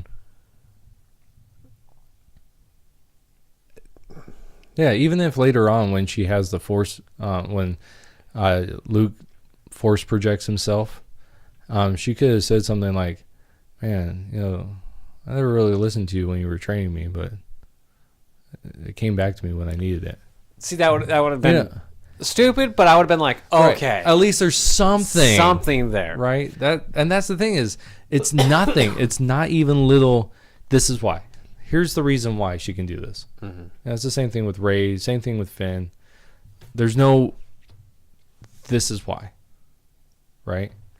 That's what. It's one of the things that drives me nuts. I was kind of pissed about how Luke died. I was just pissed about Luke entirely. The way his character turned out, the way he was stupid. I hated how his character was, man. I can't explain that enough. Have I told you how much I hate Luke? And that was one of the biggest disappointments, was seeing Luke, how awful he was. And it wasn't like a shocker, like, what? Luke turned this way? Why? Oh, man, it's like, Luke, you're awful. He died because he force projected himself. Is that something that happens to a Jedi? When you force project yourself, you die? Yeah. See, that's another thing. We've never seen that before. Which I don't mind seeing new force powers. But so that was so intense on him that he died from that? That looked so cheesy to me, man. Luke should have gone out like a champ. Yeah. That was pathetic. That was so pathetic. And if I was the actor, if I was the guy who played Luke, I would have been so disappointed. Like, I went out like that. That's how I went out. Mm-hmm. I didn't get hit by anything. No lightsaber hit me. I didn't fight anybody. I just stood there in this, and got shot at, and then I disappeared. Right. On a completely different planet. I don't know. Well, it's the whole thing of all these, just all this stuff, just one thing after another of things that don't make sense. Like the whole Rey just becoming a phenomenal Jedi fighter. Yeah. Jedi. I'm going to say Jedi because that's where she's at right now. Yeah, she's a knight. Within the span. And here's the thing. Every time in the Star Wars movies, we always get a time jump, right? A couple months, a couple years, a decade. There's always these time jumps. 7 and 8, there's no time jump. It's almost literally the next day. Because you get there and Rey is literally handing the lightsaber to Luke and the final scenes. In the beginning scenes of 8, he's taking it. There's no time jump.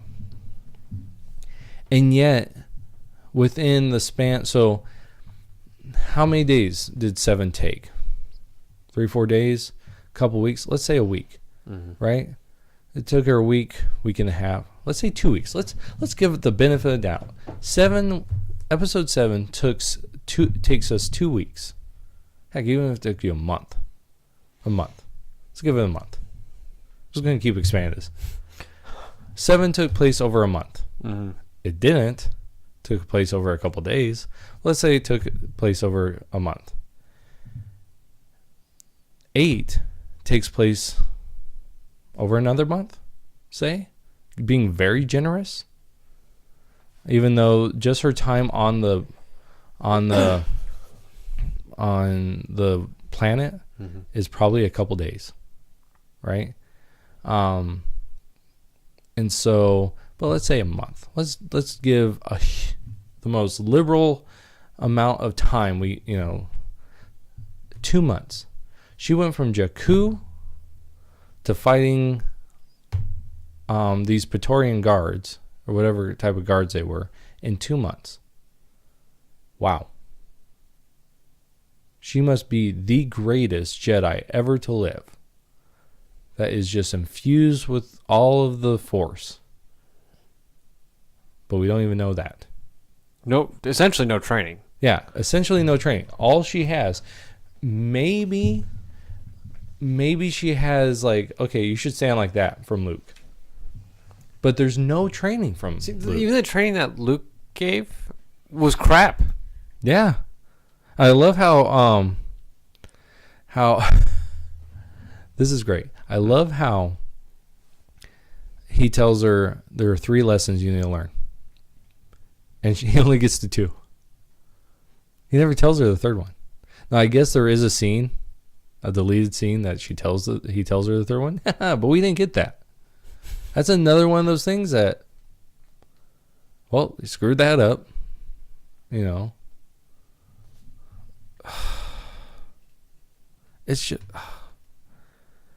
just that crap, you know, again and again of that crap. How did you like? Did you like how Luke turning on Kylo Ren like he did? No, I think that's another crap. Yeah. Is it because he felt the dark side in him? Yeah. So he's like, I have to kill him. You know, which I feel like that's a dark side. Right. So that's another thing. And plunged him into being a hermit, away from all of society and living by himself. And then it's so unlike Luke. Can we just throw it in the trash right now? Yeah, again, that's the thing. It's yeah, see, that's the thing is like, here's the guy that when everyone said Darth Vader was bad, said, no, I see good in him. And then with Kylo, he's like, nah, kill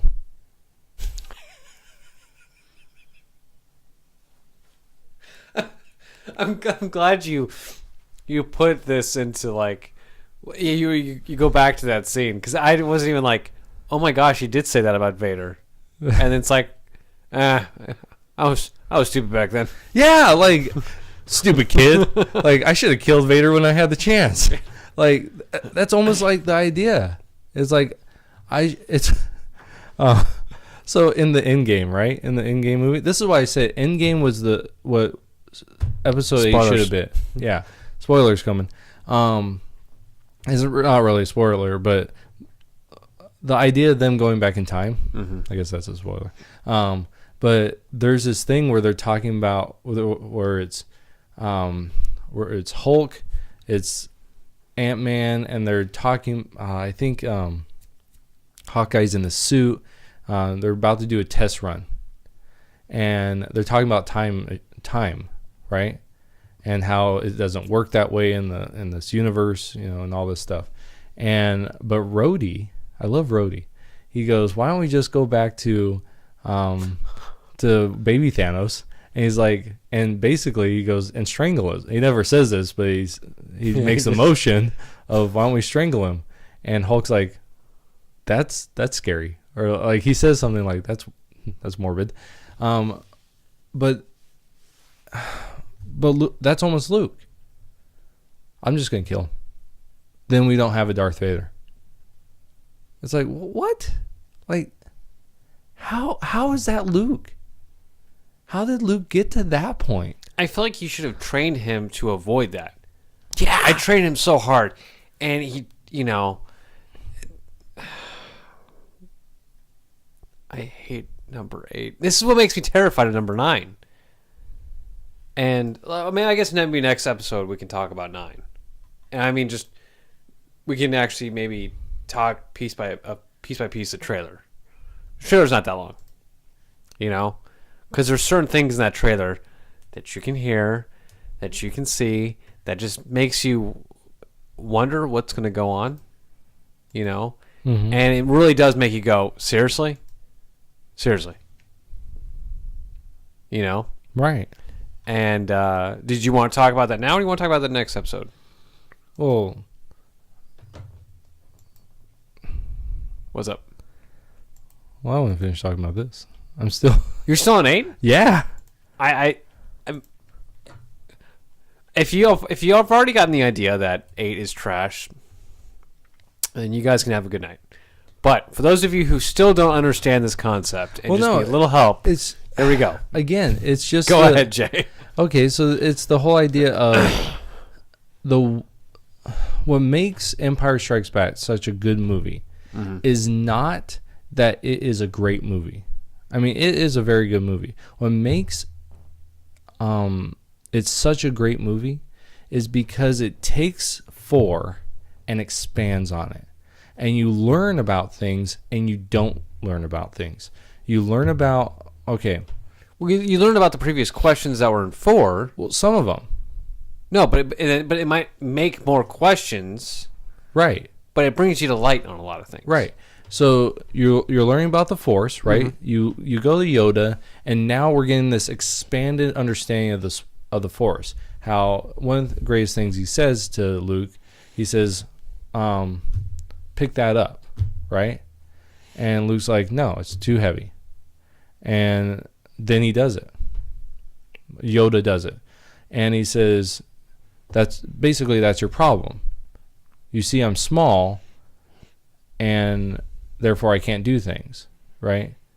And you see it big, and therefore you can't do things. And this idea of that the Force is malleable, it doesn't matter how small you are, you can be great in the Force because it has nothing to do with the physical reality.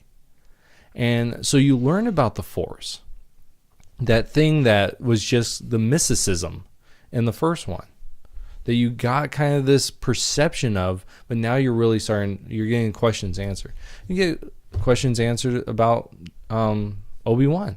He says, I'm going to be more powerful. How is that possible? We got a voice, disembodied voice, but you could chalk that up to just Luke, right? But then in 7, then in 5, you get, he became a Force ghost.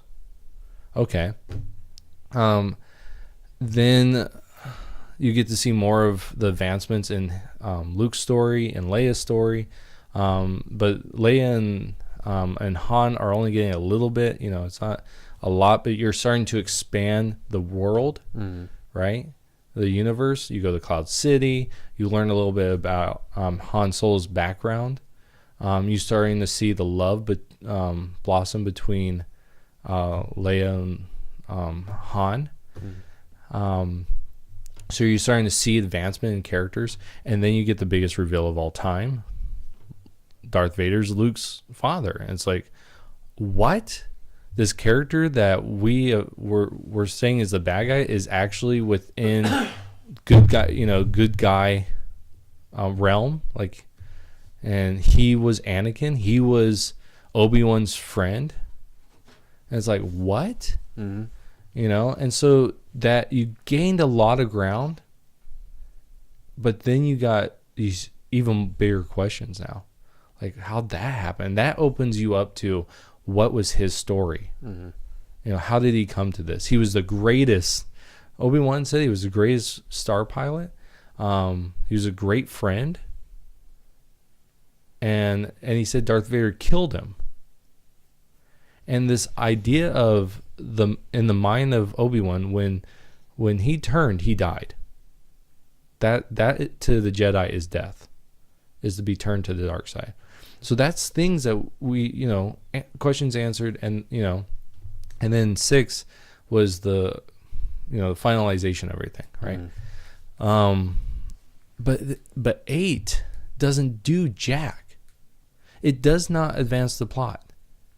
It's just there. Yeah, it's just there. The greatest thing you get is Snoke's dead. Okay, which for one thing is crap. That's the Emperor dying. And it's like, okay, well, I guess he wasn't that powerful. He was set up to be powerful. He was set up to be mysterious. Apparently he's not that powerful. Because even though that in the movie, he does something that we've never seen before. He's able to connect Rey and Kylo Ren in these Force real life Skype visions that they have. He's able to do that. We've never seen that before. Oh wait, but he gets punked out. You know, and it's like, what? You set this guy up. Oh, nope, let's just take him out. He's a punk. Oh, Rey, you want to know about her family? At least give you something? Nope. Oh, she's nothing. She's nothing. Oh.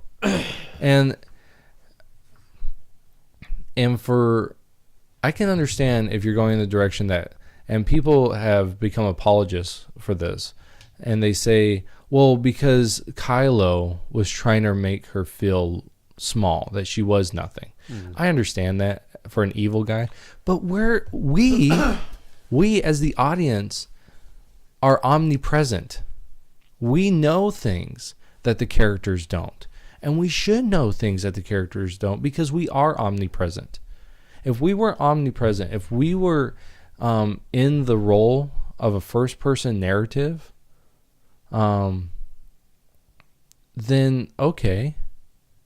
Or if we're in third person, then we should just be following one of these characters. We don't get to follow all of them. Mm-hmm. But we're not. We are in the omnipresent perspective. And so therefore we know everything. And that's how Star Wars has always been. Because that way you learn about more things. It'd be kind of boring if all you knew was Luke's story. You know, you didn't know about, and that's one of the things within Star Wars. They have an A plot and they have a B plot. They have two plots going at the same time. They usually diverge from each other and then they come back together. You see this in the first one. You have Luke's story and you have Leia's story, and then they meet. And then in episode 5, you have Luke's story and you have Han and Leia's story, and then they meet. In episode 6, it goes the opposite way. They're all starting together and then they diverge from each other. Mm-hmm. But you always have this understanding that there's an A plot and a B plot. And so you're the omnipresent going back and forth. Right. In 8, we should know about Rey's parents. Even if it was something like Luke talking to Yoda, and Yoda says to him, she comes from a long line of Jedi. Mm-hmm.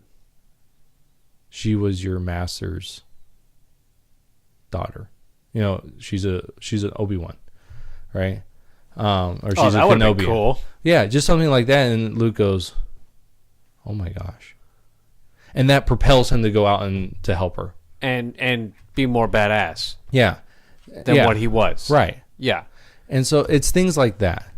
It's things that little tweaks could have saved the movie. Even though I think it should the complete thing should have been trashed. They should have just redone it. They should have just said, haha, that was a Elseworlds story, and we're going to actually give you the real episode 8. Mm-hmm. You know, that's what they should, instead of trying to fix it in 9, they should just thrown it out and said, we're going to redo it right now. Give me the reins. I'll redo the whole thing. We'll do what I said. And then you have Luke from the beginning, and it'd be epic. But just this idea that it's not a good story. Mm-hmm. It's not. I said this before. I've said this to people that it would have been a good standalone, completely detached, different characters, completely detached from this new saga, or it would have been with a little tweaking, would have been a good first episode. So if there was a new saga, 8 would have been it. Yes, starting a whole new saga. Mm-hmm.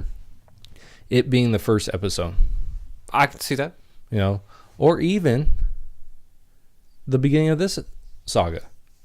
It starts with her going and she's part of the Rebel Alliance already. Mm-hmm. You know, and that's how she's so good, right? She's under the tutelage of Leia, you know, or she's a stowaway on the Millennium Falcon. I don't know. I don't know how you would start that off. Would need some more thought. But she finds Luke, right? And she gives him this thing, and then all that happens. He shouldn't die, but, in that direction. Mm-hmm. It would make more sense. But as a follow-up, it's a horrible follow-up. I have never seen a follow-up movie that's this bad. Are you seriously? Yeah, seriously. Like, because I've watched Disney movies that took a great movie, like Little Mermaid, because I have kids and they like Little Mermaid too. I've watched that. This is far worse than any straight to DVD movie that follows another movie. Wow. Because those other movies at least advance the plot. At least they advance something within it, and they make sense within the world. This one doesn't make sense. The characters are crap. The whole B story. This one actually has 3 stories, which I think that's one of the problems of it. Mm-hmm. It's like, it's got a B.5 because you have the stuff going on with Poe, and then you have the stuff going on with Rey, and then you have the stuff going on with Finn. And Finn's story kind of takes off from Poe's story. But it adds to it. That whole thing is junk. The whole thing's junk because it doesn't work at all. And everything about it is just crap. Like, not even if you take Star Wars out of it, the idea of Star Wars out, it's a bad film to follow up another film. And that's my biggest problem with it, is that it's a horrible second film. So what they did is they got a turd and put a Star Wars logo on it and said, "Here we go. Yeah. Star Wars 8." Mm-hmm. I agree. Yeah. And that's an awful turd. Yeah. I think I'd rather take a turd that has no Star Wars logo on it over that. Mm-hmm. Yeah. And so we can talk real brief about the trailer because there's not a lot to it. Okay. I'm excited to see what they're going to do. I will say, I'm excited just to see what they're going to do with this one. How's it going to turn out? My biggest question about this trailer, and you already know what it is. The laugh. Mm-hmm. Palpatine. Mm-hmm. The Emperor. What? How? Why? I don't. Right. Do you have a clue? Do you think he's... I don't understand why they're bringing him back. And they have to now. You can't put that in the trailer and then not have that. You know what I'm saying? Yeah. Which I have a feeling they're going to do. So I don't understand how they're going to put him in this. Right. I understand like the Force Ghost. But they can't do that. Is there a Sith Ghost? They can't do that. Why? Because the world has already... The world that they created already denies Sith the ability to do Force Ghosts. Now they can be conjured by the dark side. So in the Clone Wars, so a lot of lore gets built into the Clone Wars. So they were actually going to do this. They were actually going to have the Sith have Force Ghosts, but Lucas said no, it doesn't feel right that they both can do Force Ghosts, because in the whole thing it's a gift. It's an actual gift to Yoda to learn how to do this. And then he teaches Obi-Wan, and then the question becomes, okay, if it's a gift, how did Anakin? So that actually makes a plot hole. Anyways, Sith can't do it. And so, but there's a scene where Yoda is going through the trials basically to become good enough to do this. where he meets Darth Bane, who is the one that started the rule of two. But it's a manifestation. You learn that it's a manifestation of the dark side. It's not Bane himself. And so if they do it that way, it's in keeping with the lore, right? But I don't think it's good. I don't think they should have brought the Emperor back. Because even though because they're going to ruin it. He died. Leave him dead. Unless it's going to be kind of this... unless it's something with Darth... What's his name? Plagueis? Where somehow that plays a role, because remember how he was talking about... what is it, like staying alive for a very long time, or immortality? Stay alive. Immortality. Mm-hmm. Remember that? Mm-hmm. Did he somehow get that? Or is he not really Palpatine? Is he Darth Plagueis? Plagueis? Excuse me. Well, see, that's the thing is I don't understand why that's there. Right. So that brings up questions I never considered before. So is that really him? Well, see, that's the thing is, to me, they should have made Snoke Plagueis. Yes. Or they should have made him they should have made him an even more powerful Sith entity. Mm. So in the new animated series, which I thought was a very good animated series, Star Wars Rebels. Mm-hmm. There is this, it starts with a W, character, and he says, "I'm neither Jedi nor Sith. It's a gray Jedi." And so this is why I thought they were going to go in this direction with 8. It's this idea of gray Jedi, but basically he's in the middle. He's both light and dark, and so I always thought that this is where they wanted to go. And so I thought maybe that's Snoke. Maybe he is, or was supposed to be, this manifestation of the dark side. What would have been great is, in the Clone Wars series, there's this son. There's the father, the son, and the daughter. Trying to steal from Christianity, but this father, son, and daughter. The son is the dark side, the representation of the dark side. The daughter is a representation of the light, and the father is the one that keeps him in balance. But he's dying, and so this is why he brings in Anakin. There's this whole plot. It's probably one of the best plots of this Clone Wars series. It gives you a lot of lore. But the daughter dies. And so the manifestation of the light side dies. I believe the father dies too. So here's some spoilers. And then I believe the son escapes. And if this would have been Plagueis, that would have wrapped that in to this whole lore.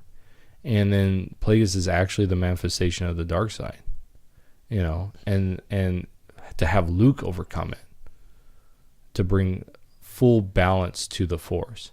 Even if he didn't, and it was actually Ben that eventually brought the complete balance, because I think that's what they're going to do. I think that at the end, Ben is going to turn, which I hate at this point. At this point, yes. Yeah. But he should have brought balance to the Force. If he, to where he became a gray Jedi, mm-hmm. And then, but yeah, so it's just but they're stretching so far in the past movies of things that shouldn't be brought up now. Mm-hmm. Based on what the plot's going on right now. Right. We shouldn't have anything from before one with Darth Plagueis. Say that right. You know what I'm saying? Right. We shouldn't have any of that. We shouldn't have any more Palpatine or Darth Sidious. Right. You know, that's all done. That's far. We're far from that now. Right. You know, and But yeah, so that because they're gonna be leaving the new generation wondering now. Who was that laugh? Right. Who is this guy? Well, Now you're gonna have to watch the third one. But to understand the third one, you have to watch 1, 2, and 2 to understand who really Chancellor Palpatine is. Right. And then, well, of course, you know that he's the Sith Lord. He's Darth Sidious. So now you have to watch 4, 5, and 6. Now you're making a lot of work on the today's generation, which. Well, I can understand them giving them stuff, and my problem. We're so far now. You shouldn't have to give them homework now. Now you have to look and. But at least it's in the movies. Like, you want to send people to go watch your other movies, to buy your other movies. So I can understand bringing things in because now, like, I love showing, like, one of the things that we did with our kids before we watched episode 8 was we watched all the movies and we watched a lot of the Star Wars clone series. And the Rebel series that we had. We watched a ton of stuff to prepare them for 8.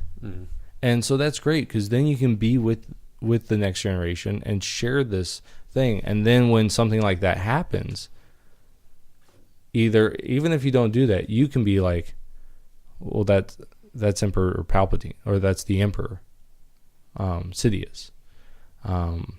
And you can explain things to them because it should wonder, right? It's the same thing within when you watch 4, you wonder, Yeah, but who is the end of this saga shouldn't leave me with more questions. Well, it should. Maybe to go on to the next saga, but that's it. Right. I shouldn't have to be like. You should learn everything you need to know about everything that happened. Mm-hmm. At least the core things in that saga. Right. Right. But at the very ending episode, I shouldn't have to wonder who this person is from 3. Right. Who had a hand in 3. Right. You know? I shouldn't have to. That's what I'm getting at with this. Right. I agree. I don't think that at the end you should have a closing point. There should still be some questions. Right? Like at the end of 6, what happens to the Empire? Now that Emperor Palpatine is dead and Darth Vader's dead, what happens? Right? Mm. What happens to the rebels? Right? There should be some general questions that come out of it. But you're right. You should have a conclusion to this whole thing. And maybe you will. Maybe you'll learn that Palpatine was Snoke. You know, like a force projection. I don't know. I think that'd be crap. No, I think Darth Plagueis. Yeah. I say that to make sure I say it correctly. I think it's that's if they bring him in, that's who it needs to be. You know, because that only makes sense. Well, yeah, and it'd be, you know, he's more powerful now because he's dead or whatever. Yeah, or he's released as a force entity now, and he can manifest these other dark side users. You know, like Palpatine or. It would be great to just see him become like the Chancellor, to become Vader, become Darth Maul. Right. You see him become like transforming into I'm all of these. Yeah. And in the fight scene, that'd be amazing. Oh, that would be so cool. And you see Rey and Kylo fighting, and you see he's a manifestation of all of the dark side. Mm-hmm.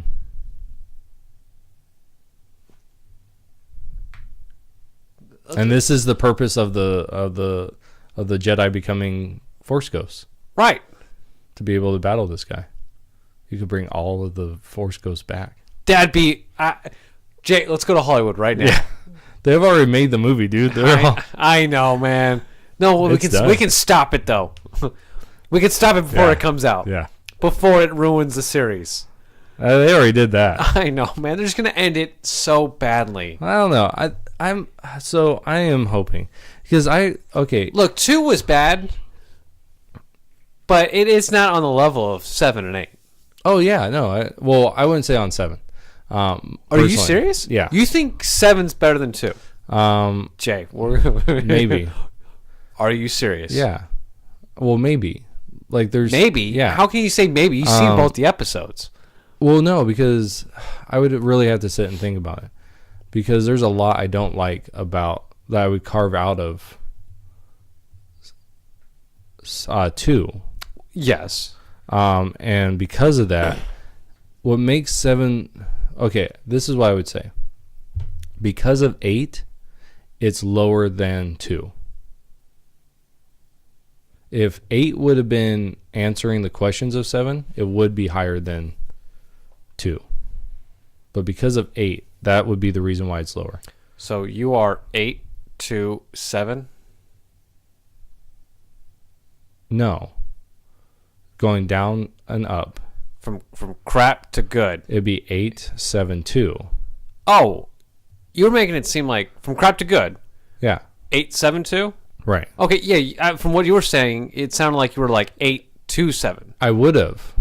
Well, I probably would still have 2 as my lowest one if 8 would have answered questions from 7. So if 8 was good. Yeah, even if it was decent. If it was at least met the standards of 7. Right. Then it would be higher in my estimation than 2. Just because I have so many problems with 2. I have such a hatred for 7 and 8 that I don't want to put it above 2. I'm saying in a world where 8 was good. I mean, okay, I should decent. say if where 7 is better than 2. Now, okay, if we took out 8 altogether, I think that 7 would be a better movie because it's more consistent in its storytelling. It's in its battles. I don't think it, like, to me, Anakin is just a horrible character in that. Right. There's that romance love story. Well, just his character, the way he's portrayed. Well, I don't like it either. But so I think that the overall arching story of 7 is better, better execution with everything overall than what it was. Because there's a lot better scenes, I think, in 8 or in 2. I think that's what I'm looking at too, is the scenes. But as much as how big this pill is going to be for me to swallow, and right now it's really hard and it's going to make me gag a little bit, 7 is better than 2. As an overarching movie. Yes. I'd still would take 2 over 7 though. Like personally. Like I would okay, so that's what I mean. Like, yeah, if you had to watch 2 or 7 10 times in a row, I watch 2. Same. Because I prefer that era. I prefer that story overall. But I think over as a general thing is I would put 7 above 2. But it's above 7 because of 8.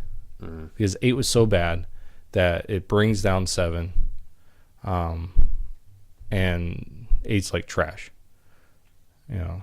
Where the other ones I think are, you can watch them, you can enjoy them. 8 I think is just, it's so much of a mess that it shouldn't have been made. Like they should have taken it and thrown it away after watching it. Like if I was an executive and I watched that, I would have said, you're throwing this away. We're firing that director. I'm firing the head of Star Wars, and we're redoing this because this is such trash. So they're lucky I wasn't Bob Iger, who's the head of Disney. I would have fired all of them and said, okay, we're starting over. I don't care if there's millions of dollars in it. We're not going to tank this company because of you. And it did. Because of that movie, they started going downhill. Like they got such bad press from it. Yeah. So, but I'm hoping that they can salvage something. I am going to go see episode 9 because I feel like, not that I have to, but for closure in my own personal life. No, I understand. I'm in the same boat with you. Yeah. It's like going to a funeral. God, it is. You know, like it's of your worst enemy, but you just kind of happy just to see him in the ground. No, I'm just yeah. But I do. I guess I'm just really excited just to see how what they're gonna do with this. Yeah, I know. It's almost like a train wreck, and you're like, I can't watch this. Oh, but I am. But you're like covering your eyes with your fingers are wide open though. Yeah. So, because I do want to see because it's Abrams again, and I do think and I'm pretty sure I read this in an article that he had an idea for the trilogy, and he had given it to the high ups, and they threw it out. So we could think Disney. No, I don't think it's Disney. No, I think it's Kathleen Kennedy and that group. Who's this group? Sith group? Yeah, it's Sith. Definitely Sith. Because they're destroying the Skywalkers. Yeah. How can we destroy Luke? Movies. But no, like I think because I don't think it's because the heads of Disney, they're running the whole company. They got Marvel over here. They got their animation over there. They got Pixar. They got all these things. They're not thinking of every, they're not going to go to Marvel and be like, okay, this is what you're going to do. They're going to leave that to Kevin Feige. Same with Star Wars. They left it to Kathleen Kennedy, and I think it's her. Who was she? She was with Lucas. She was actually handpicked by Lucas to take over the. Well, Lucas screwed that up. Yeah, he screwed the pooch on that one. I love his stories. I don't think he's a very good director, but I think that he has an amazing view of stories, and I think that, so from what I understand from some of the stuff I've read, I don't know if it's true or not, but Abrams went to him to get, how do we fix this? Because I think Abrams is a good director, and he's good at rebooting things. He did Star Trek, which I liked, but it's not my kind of Star Trek. Same with Star Wars. I like it, but it's not my kind of Star Wars. But I think if they did that, and the reason why these leaks are getting out is because they're trying to get the fans saying, "Hey, look, we're going back. We're bringing in the creator." I'm not gonna lie. Seeing the trailer, it was pretty exciting seeing Rey running away from the TIE fighter and then jumping. Yeah. 5 days after she Just stop, Jay. Just stop. I'm just trying to give it some hope, Jay. Yeah. Maybe there's that one thing about the worst enemy that you had hope. Before they put your most hated enemy in the ground. At least maybe there was a glimpse of hope. You know what this new movie should be called? Star Wars: The Last Hope, or else we're all fired. Did they come out with a name yet? Yeah. What is it? The Rise of Skywalker. Which I have to say something about that name. Okay. Okay. That I don't understand. The Rise of Skywalker. Right. For those of you who, if there was a camera on me, my mouth is wide open, and I'm trying to ask this question of. So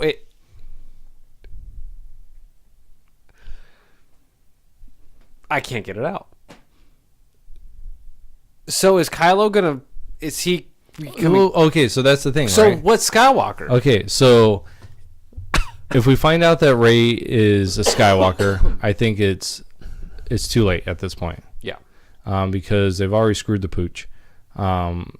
They've already missed that opportunity to make her a Skywalker. Now I feel like if they make her a Skywalker, it's we need to get the fans back. Let's give him something. Let's give him something huge. She's a Skywalker. Junk. Because we should have known that in 8. If it's been becoming a redeemed, junk. I think that he's lost it. He's lost that ability to have that redemption at this point. What? So what do you think it's going to be? This is what I think it is. And I don't know if this is my... Just because of what I understand from the universe that they're building, right? So from what I understand, and I might be completely wrong about this, but I'm pretty sure this is what I understand, is that the Chist, which is, I don't know, Admiral Thrawn. Okay, he's this. Do you know who he is? No. He's blue. He was in the Legends world. And then they brought him into Star Wars Rebels, and he's this brilliant tactician. The way he understands how to defeat someone, he actually looks at their art. He learns everything he can about their culture, and then he uses that as something to defeat them. He believes that that's how you defeat a culture of people, and so he's amazing. But I guess he had said something. Or it came out in one of his books, because they made books as well for him, that his race calls Jedi, or people that are Force users, Skywalkers. And so the term Skywalker isn't a last name, but more of a title. And so Rey could be a Skywalker because she claims the title. I don't like that, though. I agree. I think that would be a horrible thing because it's not in the movies. Well, you're getting rid of complete from Jedis. And then, so there's no more Jedis. It's all Skywalkers. Yeah. So you're just, yeah, there was the Last Jedi. Now, instead of calling them Jedis, they're called Skywalkers. You know, if they go in that direction, it's junk at that point.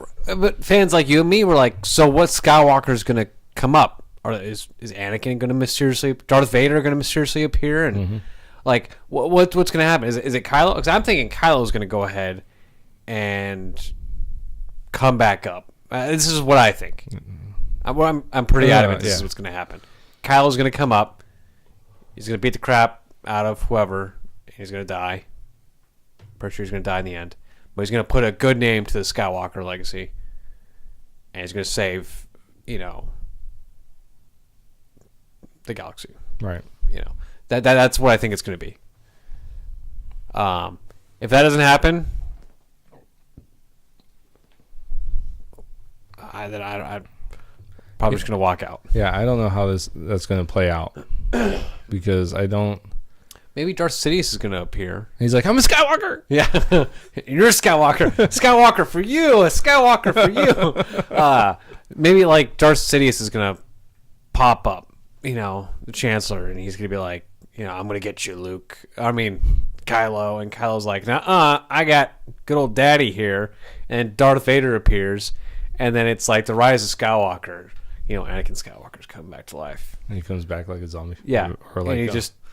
like Frankenstein. Yeah. Yeah, just beats the crap out of, that would be crap. It would be slightly because entertaining. That's 6. Well, let's just throw everything out and just have them be all puppets. What if it's just a war of all the ghosts? That's what. Yeah, we talked about that. But it just like literally like all the Jedis that died in 3, and then in Rebels, and just bring everything back. Everything back. It's just a ghost. It's a ghost war.